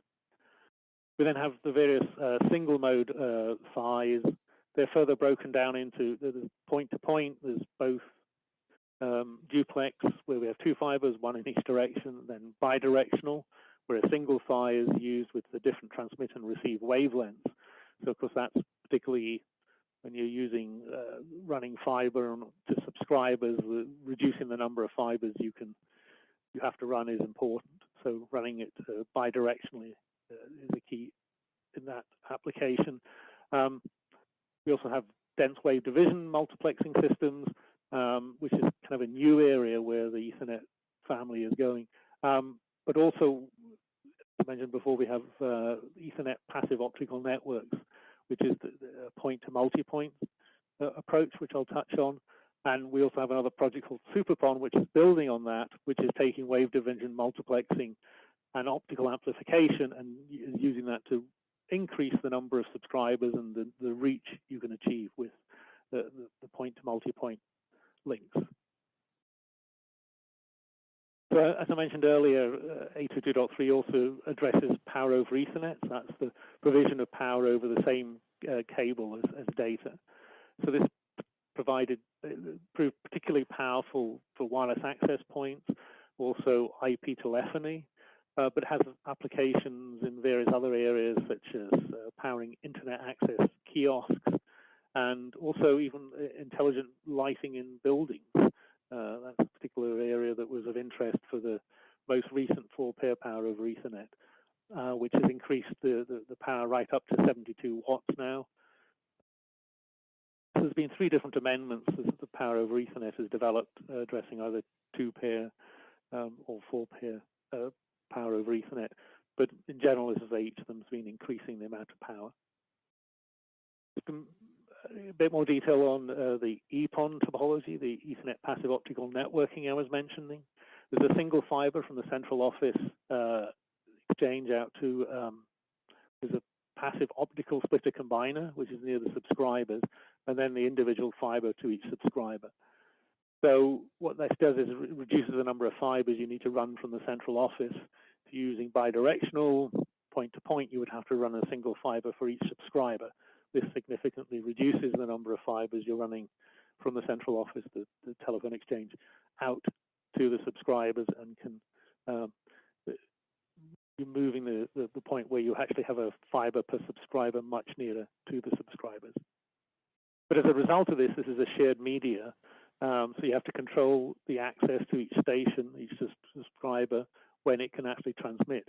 And that's controlled by the device at the head end, the central office, the exchange, by sending messages to the subscriber devices saying when they can actually transmit. We currently have EPON standards that cover 1, 10, 25, and 50 gigabit per second operation. From reaches, there's some that do up to 10 kilometers, some up to 20 kilometers. And they have various split ratios over the number of subscribers that can be supported. Some support 1 to 16, some 1 to 64. So that's the number of subscribers a single link from the central office can support. Now, to build on that, we have another project which I mentioned called SuperPON. And what this is doing is extending the reach of EPON. So as well as increasing the number of subscribers that can be serviced, it also increases the reach. So it does this, and this is all over a single fiber from the central office. So it does this by using optical amplification for the extended reach, but then wave division multiplexing over the fiber coming out the central office to be able to basically overlay multiple EPONs onto a single fiber. So this significantly increases the reach through the optical amplification and the number of subscribers that can be served from a single central office connection. Actually, as a bit of an aside, the project is also adding 2.5 gigabit per second operation to the rates that EPON supports. So one of the new areas I mentioned was industrial control. So while some of the earlier single-pair Ethernet projects could have had application in industrial control, their reaches were really driven by transportation needs. So their reaches were like in the tens of meters. This 802.3 CG project was really the first that directly addressed industrial control needs. And it looks to target replacement of the plethora of different field bus standards, as well as similar custom networking technologies. There was also, of course, interest from the transportation industry itself, hence the listing of CAN and FlexRay as legacy networks as well that we're looking to address. And also, one of the things we noted when we were working on this is that Ethernet switches themselves and compute systems, compute servers, for example, often have a plethora of different serial interfaces in them, like I2C or MDC, MDIO. And actually debugging them themselves can take quite a significant effort. And why are we putting all these different serial interfaces into systems when, well, we have Ethernet? So another area that we looked to target here was legacy backplanes, as they're described, to replace all these intra-system links with Ethernet. And finally, another area we looked at was new applications for Ethernet. One of them, for example, was the lifts or elevators, where they need a data connection there. Looking at being able to support that. So in all these three different application areas, legacy networks, legacy backplane, and new applications were all motivations for the development of the 10 meg single pair Ethernet standard that was published in 2019. It specifies multi-drop, it's 10 base TS1 it's called, up to 15 meters. And that's the one that has the enhancement of the optional physical layer collision avoidance I mentioned earlier. And there's also point-to-point 10 base TL1, which is a reach of up to 1 kilometer. And that's really where we're getting significant increases in reach. And works for single pair, I should say. And work is continuing to enhance the single pair Ethernet. There's a 802.3 DA project, and that has objectives including increasing the reach of the multi-drop segment. Also, at the moment, when you set up the collision avoidance, the physical layer collision avoidance, you have to allocate IDs to each node. They want to try and automate that. So work is continuing in the single pair Ethernet domain certainly for support of industrial networking. This is a quick look at what happened in the automotive Ethernet world, and it started out really with it was a specification outside 802. It was called broader reach, which it was 100 megabit per second, and that's back when I was talking about was also the onboard diagnostics ports as well. They just used straight 100 base TX, which was the original just 4-pair Ethernet approach. Then broader reach came along, and there was the idea to add a few more ports of Ethernet on the car, low resolution cameras, and infotainment came along, a bit more diagnostics. And really, that's sort of to start to drive the work we started in 802.3 with 1,000 base T1 standard. After that, we actually brought in the 100 base T1 standard as well from broader reach. But now, as we look forward to the advanced driver assist systems that people are talking about, and the autonomous driving the industry talks about, it's again increased the number of ports and increased the rate. So we're talking over hundreds of ports of Ethernet ports in the car, and looking at speeds above 10 gigabits per second. And we have projects working. We have 2.5 and 5 gigabit per second base T1 for automotive applications, and we're working on speeds above 10 gigabit per second right now. So this is a quick example of the symbiotic relationships. I mentioned how the building wiring, the generic building wiring standard put an installed base of cabling really that really helped accelerate the adoption of Ethernet and 10 base T as it was back then. Another example we have ongoing is with the ITU, where a vast majority of data now that you find on the optical transport network that the ITU defines really is either sourced from or goes to an Ethernet network. So one of the things we've always wanted to do, and we continue to do, is to make sure that the Ethernet specifications that we define in 802.3 can, as transparently as possible, go and be transported on the optical transport network defined by the ITU Study Group 15 standards, recommendations. And that, the last thing we want is you have to take an Ethernet, take the information of the Ethernet network has to do lots of translations before you can actually carry it on the optical transport core. So that's one of the symbiotic relationships. They help us, we help them, and it all helps to build data networking, keep the cost low. We do it by liaison letters. There's actually not any formal joint developments or not going on between us, but we liaise information between the two organizations continually. They share their drafts, we share our drafts. And also actually key to that working relationship is we have individuals that participate in both groups as well. So just touching on the next speeds, several years ago, the working group, the 802.3 working group produced a bandwidth assessment report, and more recently we repeated that report. It was published over a year ago now in March 2020. This is a figure that provides some of the predictions, looks at the different areas, what the bandwidth growth for each of those areas is, and then compares it to what the growth 1.6 and 800 gig would provide. Although it's very difficult to extract a single data rate from these aggregate rates you see. So when you look at the mobile growth, that's aggregate of all the different networks. Sorry, of all the different links. So extracting the need for a single link rate out of these aggregates is difficult, but nonetheless, we were convinced it was time based on this to start the next rates of Ethernet, start the work on the next rates of Ethernet. So as a result, we went through the process, it's called the call for interest in 802.3, to start a study group on beyond 400 gigabit per second Ethernet.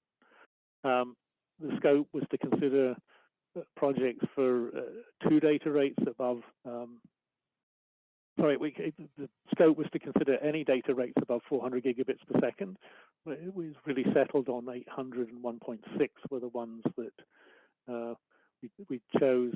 But also, one of the provisions we made was to do physical layer specifications for existing Ethernet rates based on any new physical layer specifications developed for the beyond 400 gigabit. So what this means is, for example, if 200 gigabit per second signaling is developed to support 800, we will use it to also develop some existing data rates like 400 and 200 gigabit Ethernet. So the first meeting occurred in January this year. We've been meeting regularly since. And just last week, the study group agreed a project proposal and a set of objectives that are listed here. As you'll see, it's quite a large set of objectives. 800 gigabits per second. As ever, we've got backplane copper cables. These are short reach twin axial copper cables. Multi-mode and single mode fiber. 1.6 terabits, although with this time with single mode and twin axial cable only. And what I also mentioned as well was we're on the assumption that there'll be new signaling technologies developed for these new higher speeds. We'll also go back and look at using those new signaling technologies to reduce the cost of 200 gigabit per second Ethernet and 400 gigabit as well.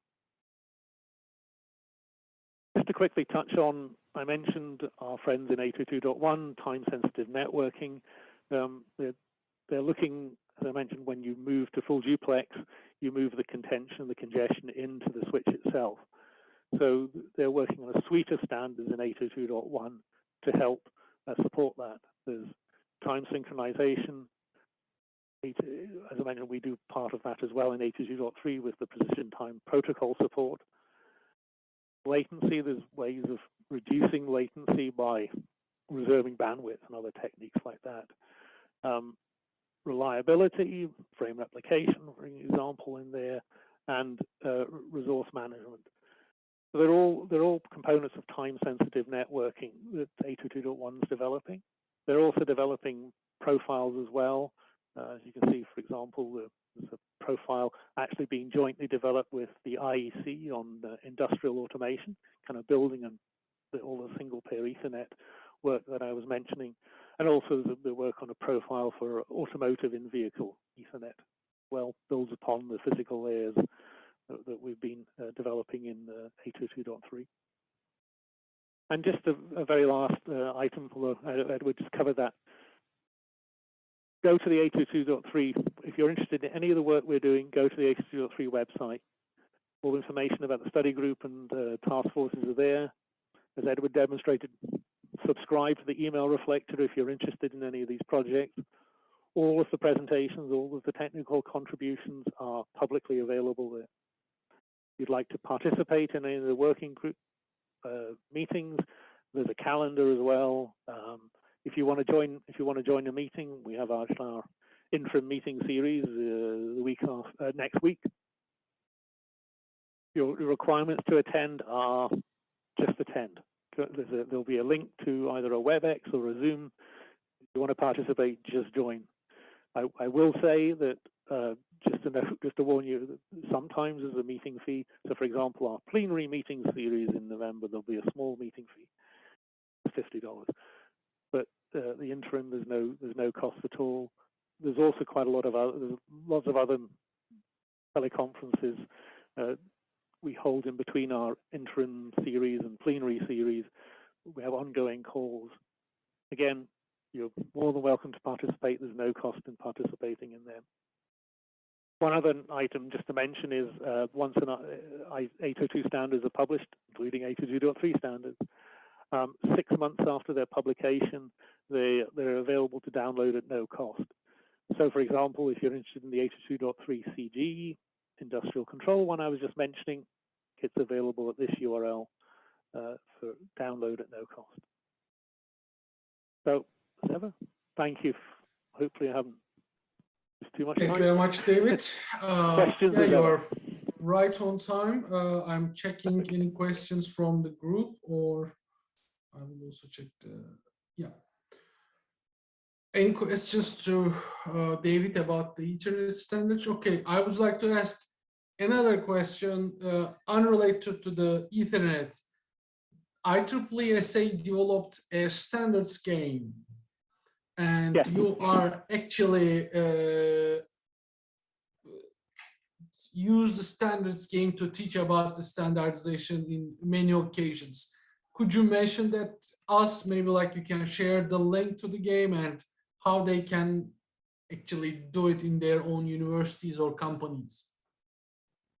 Sure. I will get the link to the game. I'll put it in the chat window in a few moments. Just need to dig it out. But really, what we do is the structure of the game is really we set up a scenario. There's a need for a set of standards in a certain area. There's 4 or 5 components you need to reach consensus on. We set you up in teams. You'll be given the task to go and work to build consensus on those items.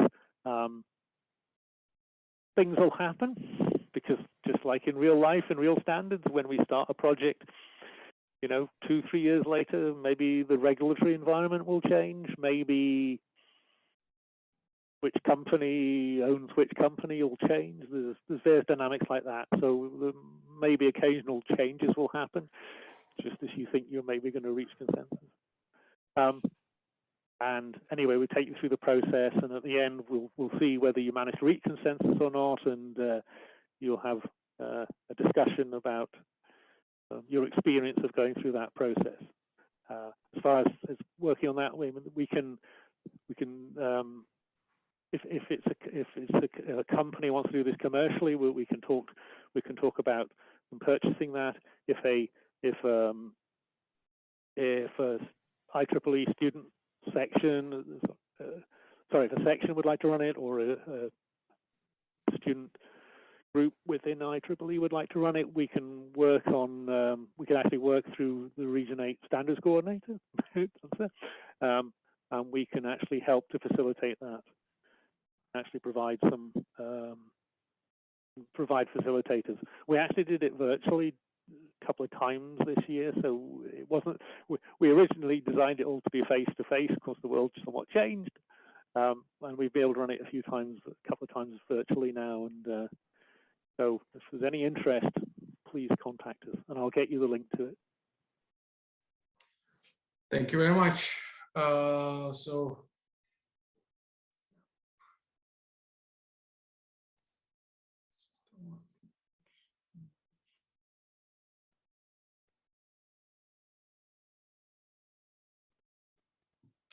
I believe you can see my, yeah, can you see my screen?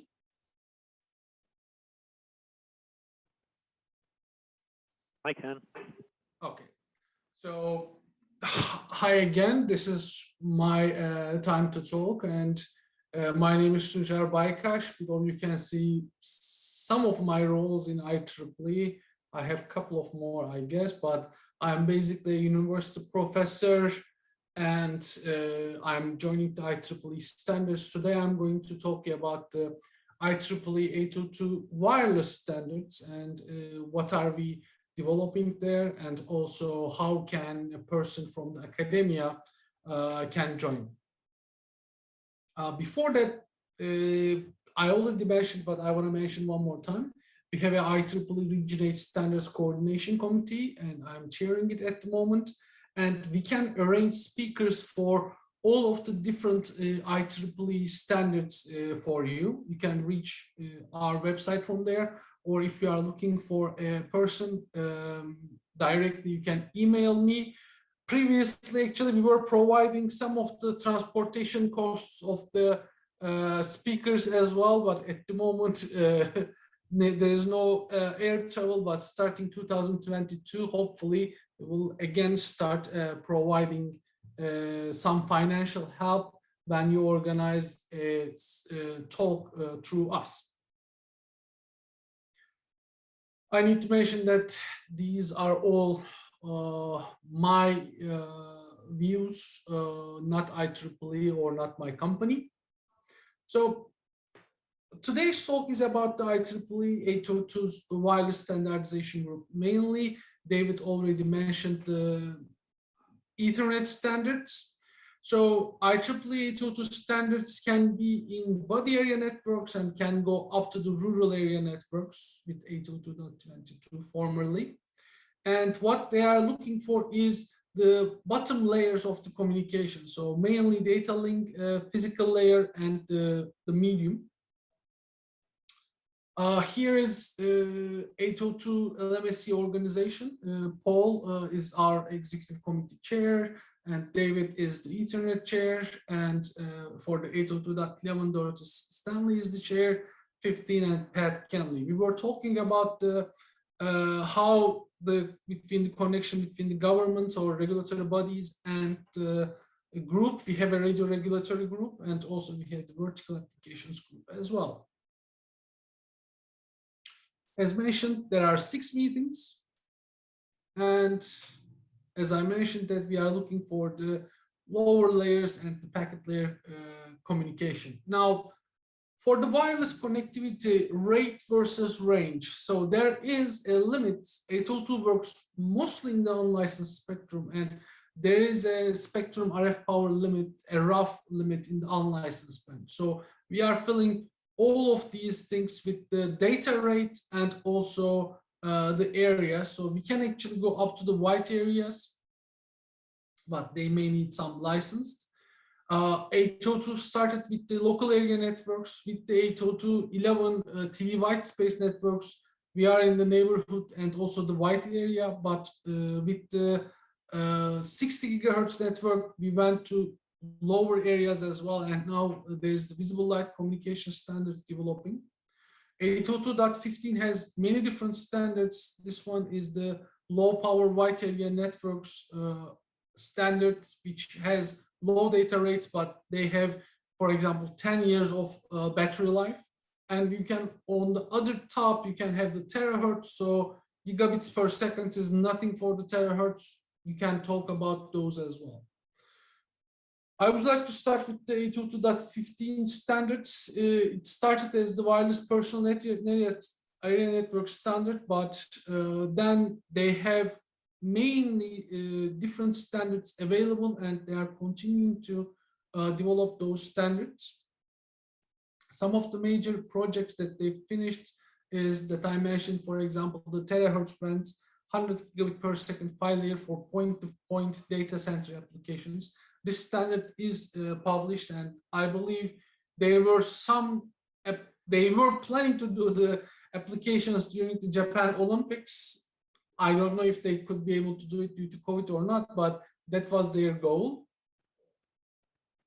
In terms of the low energy systems, the low energy critical infrastructure monitoring and the fire operation for the white spaces is important. And I was thinking about like which standards have a great future in Africa.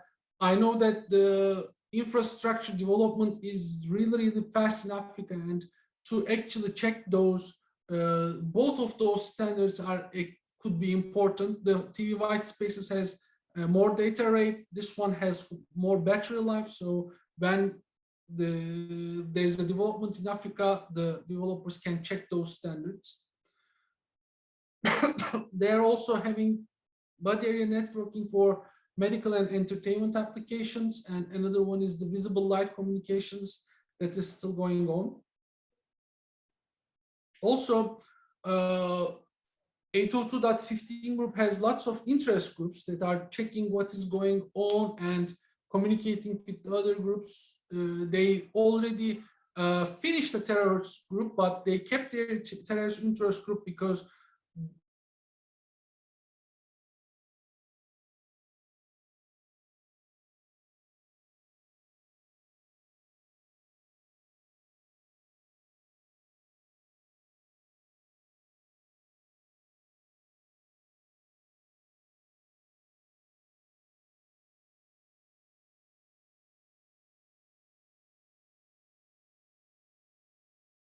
is an important working group which provides coexistence between the established 802 standards. They started with in 2014 the TV white space coexistence methods. Then they actually enhanced the standard for all devices which have geolocation capabilities. And in 2021, they have a recommended practice of the coexistence methods in 802.11 and 802.15.4 systems. These are the sensor network type applications, so they want them to coexist easily so that no information is lost.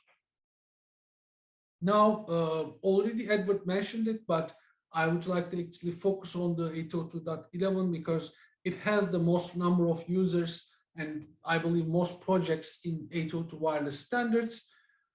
It was a typical range of 100 meters for the 11AD, but we can go up to kilometers, and generally it uses the unlicensed spectrum. There is an exception of TV white space, and you are going to have billions of devices every year. With the COVID and with the loss of the traveling, actually Wi-Fi is the way that we are communicating through the world. Wi-Fi carries more data than the cellular networks. How they are developing new 802.11 standards. One of them is, of course, the never-ending throughput demand. So since we are wanting new throughputs, this can come. Or the new usage models or the futures, so Internet of Things, low power applications. The technical capabilities, when the technical capabilities increase in the technology, that will be added to the 802.11 standards, and also the changes of the regulation. So when the TV white spaces, the TV bands open to the communication, 802.11 actually wrote a standard about that, or the radar detection, or for example, from the ITUR and its brand, there are coexistence and the radio performance rules change. You are going to see that now there are like some standards for India, China, or Japan only. And if there is an African regulation for the unlicensed bands together, 802.11 may consider actually writing a specific standard for Africa as well. So 802.11 standards evaluation in 2009, we have the Wi-Fi 4, and the standard was supporting up to 600 megabit per second. in 2013, Wi-Fi 5 came. It was known as the AC standard. Support start go to the 7 gigabits per second. With the 11AX, the idea was actually to increase the throughput not only for the link but for the area. So it was supporting up to 9.6 gigabits per second, but it also widened their channels. And at the moment, 802.11b is developed, and the idea is supporting a minimum of 30 gigabits per second and supporting more users at the same time. The interesting thing is that since it's a never-ending process, the products could be available 2 years prior to the standard is finalized. Now, again, we are mentioning about Africa, and I was checking with the other people of how the Wi-Fi and the other ones are used. For example, in India, there is an India Center for Development of Telematics, and they use the satellite communication with the Wi-Fi hotspots to provide 1,300 community Wi-Fi hotspots to enable internet connectivity, more than 300,000 people. So if you have small villages and cabling is extremely expensive, this is done. And I know that actually this has been done in Canada for a long time as well, especially north of Canada. You have small communities, and bringing down the fiber takes too much cost. It costs too much, so they were using satellite-based Wi-Fi hotspots. I'm going to suggest the IEEE blended learning program at this point. It actually teaches building wireless community networks, and they used it in India with success with the use of the village level entrepreneurs. So you can check the links there and learn how to use the Wi-Fi in your area. Now I want to talk about the latest finalized projects of the 802.11, which has applications in real life. The first one was the 802.11a8 sub 1 GHz systems. It is basically to use for the IoT applications with long distances and multiple users. So you can have a range of up to 1 kilometer, and you can have up to 8,000 users. This is one of the important works of the 802.11. 802.11ax is the current high data rate system. I mentioned this one before, so it is the Wi-Fi 6, and it has the theoretical maximums of the 12 gigabits per second. The chips are available, and you can use them. What was interesting technically for the 802.11 is introduction to OFDMA. So instead of the OFDM, we can have OFDMA and resource units. That means a multi-user MIMO plus the OFDMA can be used. So multiple users can use the system at the same time and with different throughputs. This gives much more scalability to the system. Now, Wi-Fi 6 is using the 6 gigahertz as well. As you know, that 2.4 gigahertz is already crowded, 5 gigahertz is getting more crowded, and as a result, actually a new unlicensed band was considered in the world. So now there are the Europe and North America, I would say, or Americas is used different bands, but a similar bands, and they have adopted it. In the case of the Africa, I believe Tunisia already did it, and Egypt is considering it, but the rest, we don't have any information. So this is one point that the regulators in Africa can maybe work with the Wi-Fi and think about considering the 6 gigahertz operation. This will open higher data rates to the African users as well. So 802.11ay, not me, but maybe Edward should talk about this one. It is a 60 gigahertz millimeter wave standard, and it has multiple use cases. And with this one, we can reach really high data rates. And I mentioned that the 802.11 mostly a local area network standard, but actually now with the 802.11 AY, we can even use this one for the 60 gigahertz outdoor use case, since we have 14 gigahertz of contiguous spectrum. And there are some companies who are using this one. This is important for African cities who are developing too fast.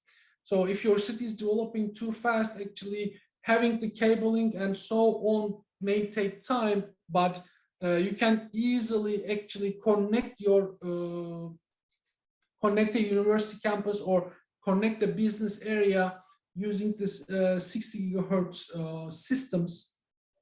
And it gives you a flexibility of enlarge your communication area much faster. 802.11ba, the wake-up radio, again, it is published as well. Previously, 802.11 radios are notorious of their battery usage. They are still notorious, I would say. And 802.11ba solved this problem by introducing a low-power wake-up receiver, which actually reduces the battery usage, and it wakes up the normal radio when it is ready. 802.11az, the next generation positioning, is another important one. I believe this one is still continues, it's not published yet. And this is the standard that I am working on, light communications. The LEDs are developed really fast, and now they can be used to transmit data.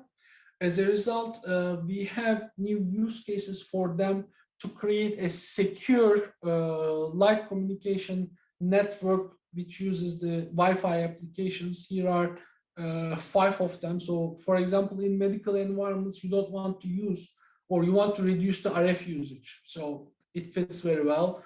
In industrial wireless, the cabling or the RF could be a problem. And that's why actually BMW is planning to use the light communications.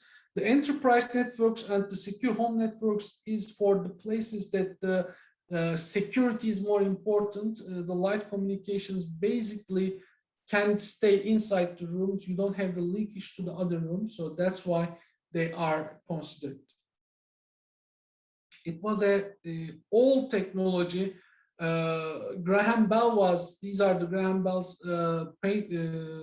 pictures about the light communications. But now it's time to change. So that's why I was hoping that the new technologies can start new standardization activities. I want to skip the details. So the enhanced broadcast services is for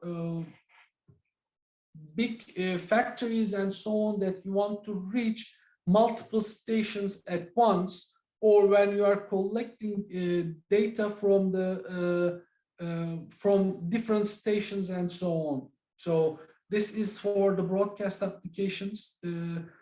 For the sensor networks and similar topologies, 802.11 is working for such standards.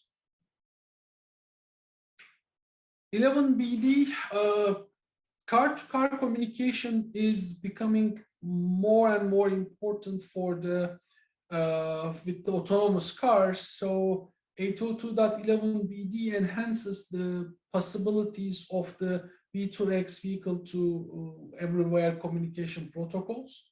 So they are planning to have longer range and higher throughput. The whole idea is basically the supporting the autonomous cars and the new way of communication in the roads.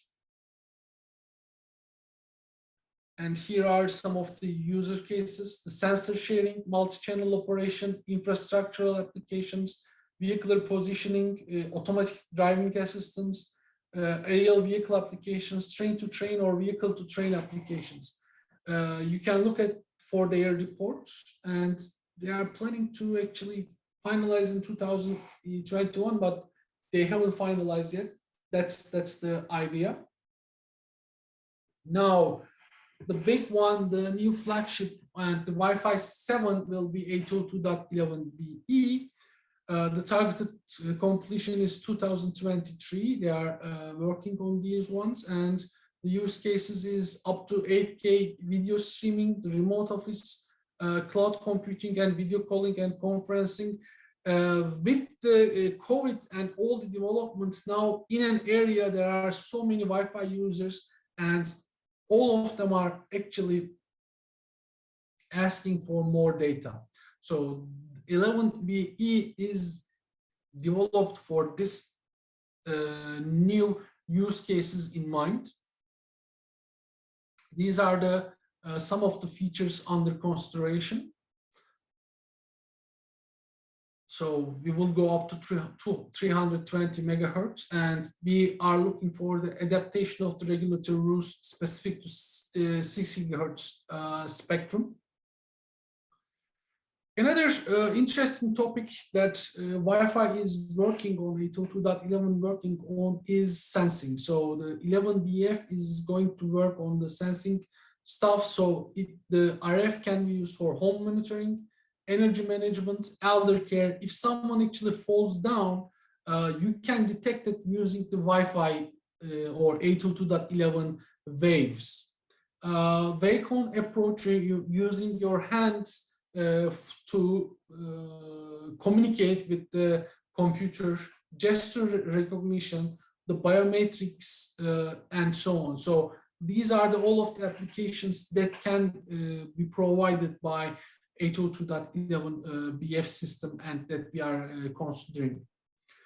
Another one, an important topic for the users, is the security and the privacy. There are two works going on in the 802.11, 802.11bh, randomize and changing MAC addresses. So these are the hardware identifiers. So to protect the user privacy, there is a trend to randomize the MAC addresses, but when you actually randomize those MAC addresses, people may not snoop you, but you may not get the best performance. So 802.11bh is looking to find the balance between them. 802.11bi, enhanced data privacy, it defines the new mechanisms to enhance user privacy.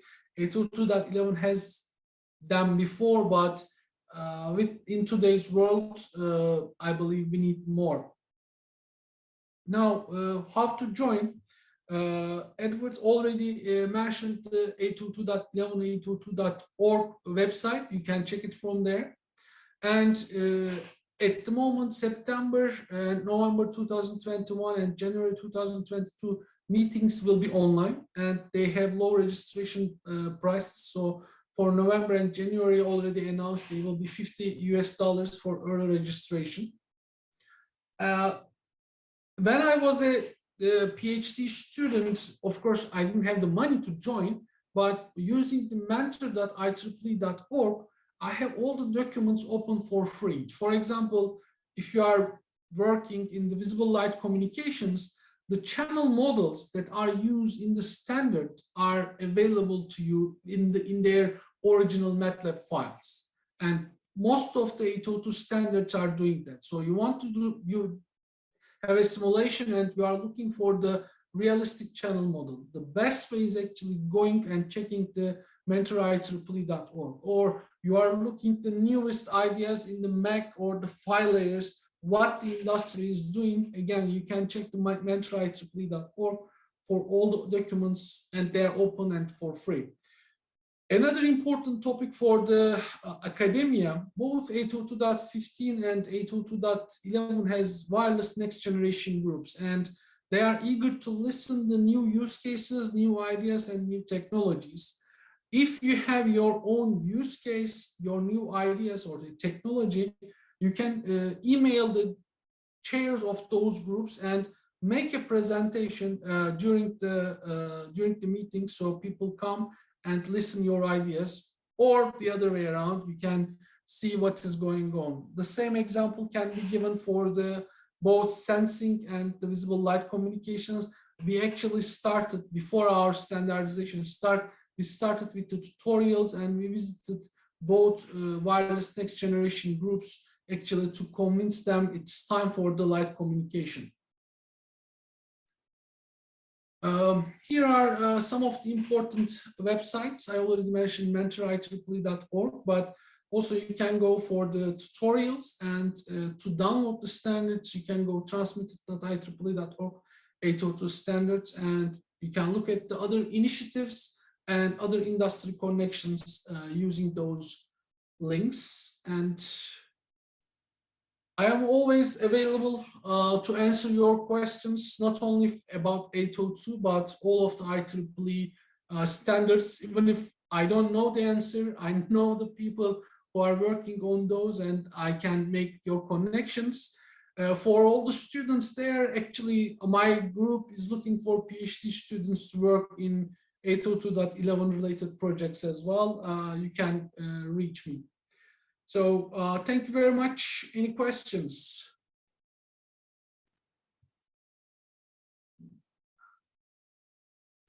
Sharing. Okay. So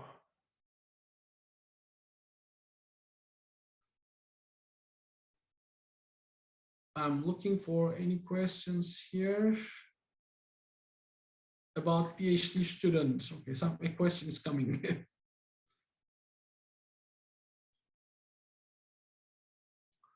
Do they provide scholarships? IEEE has a program called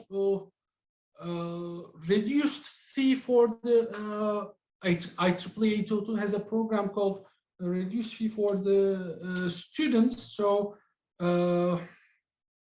maybe we can actually repeat this one for this one as well. So if you want to join the standard, please reach me and I will look at for the scholarships. If you are asking me directly for my group, yes, we are providing the scholarships because they are going to do the PhD. But to join the IEEE meetings, there are cases that some reduced fees could be available.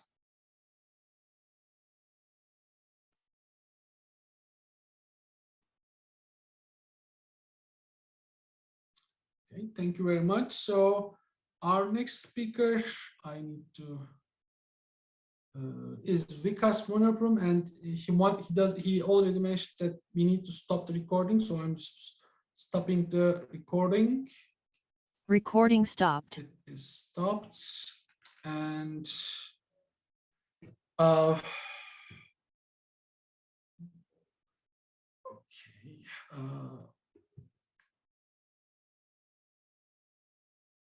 And yes.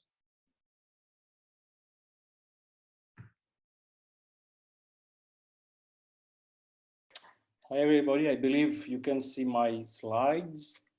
Yes. And you can hear me, right? Yes, we can hear you. So because I still hard time to pronounce your last name. Monebron. Monebron. Okay. Yeah, he's with fine. The Central Supélec University Paris, so another professor, and he actively participates in the French national research programs, starting with the 2G, 3G, 4G, and now 5G about the RF EMF exposures. He's the founder of the IEEE Radio International Conference.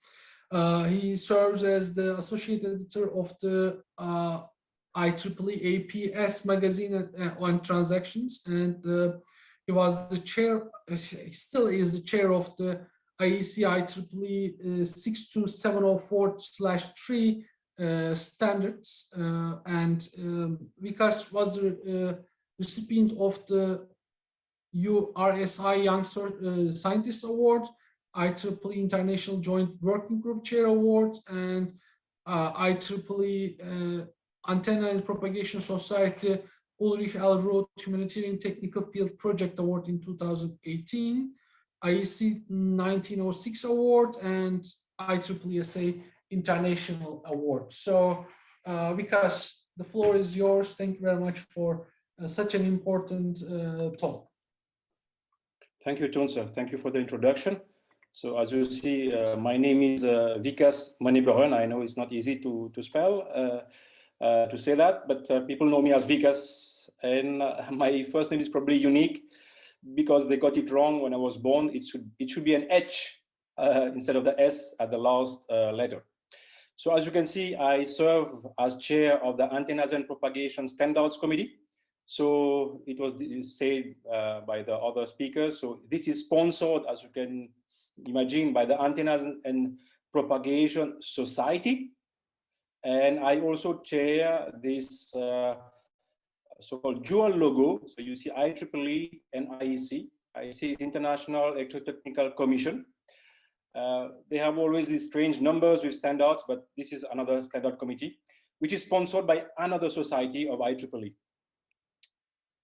This disclaimer, now you're used to that. So in my views, are considered my personal views and not the formal position of IEEE. So this is done. Okay, so I'll be talking not about 802 and related standards, but not so far actually, because I'll be talking about wireless communication. Actually about RF exposure, that is radio frequency exposure. And every time we have new Gs, Gs here is generation and not gigabit, generation of mobile communication, 2G, 3G, 4G, 5G, and very soon 6G. People are concerned about possible health effects. And we see this in newspapers, on TV, and as I said, every time we have these new generations, we have this debate. I believe you're familiar with EMF radiation still, that is, it goes from DC, that is 0 Hertz to about 200 to 300 gigahertz. You have two types of sources, so it's not like these sources were not there. We always had natural sources, we still have them. So this is when you have lightning, so you have broadband frequency.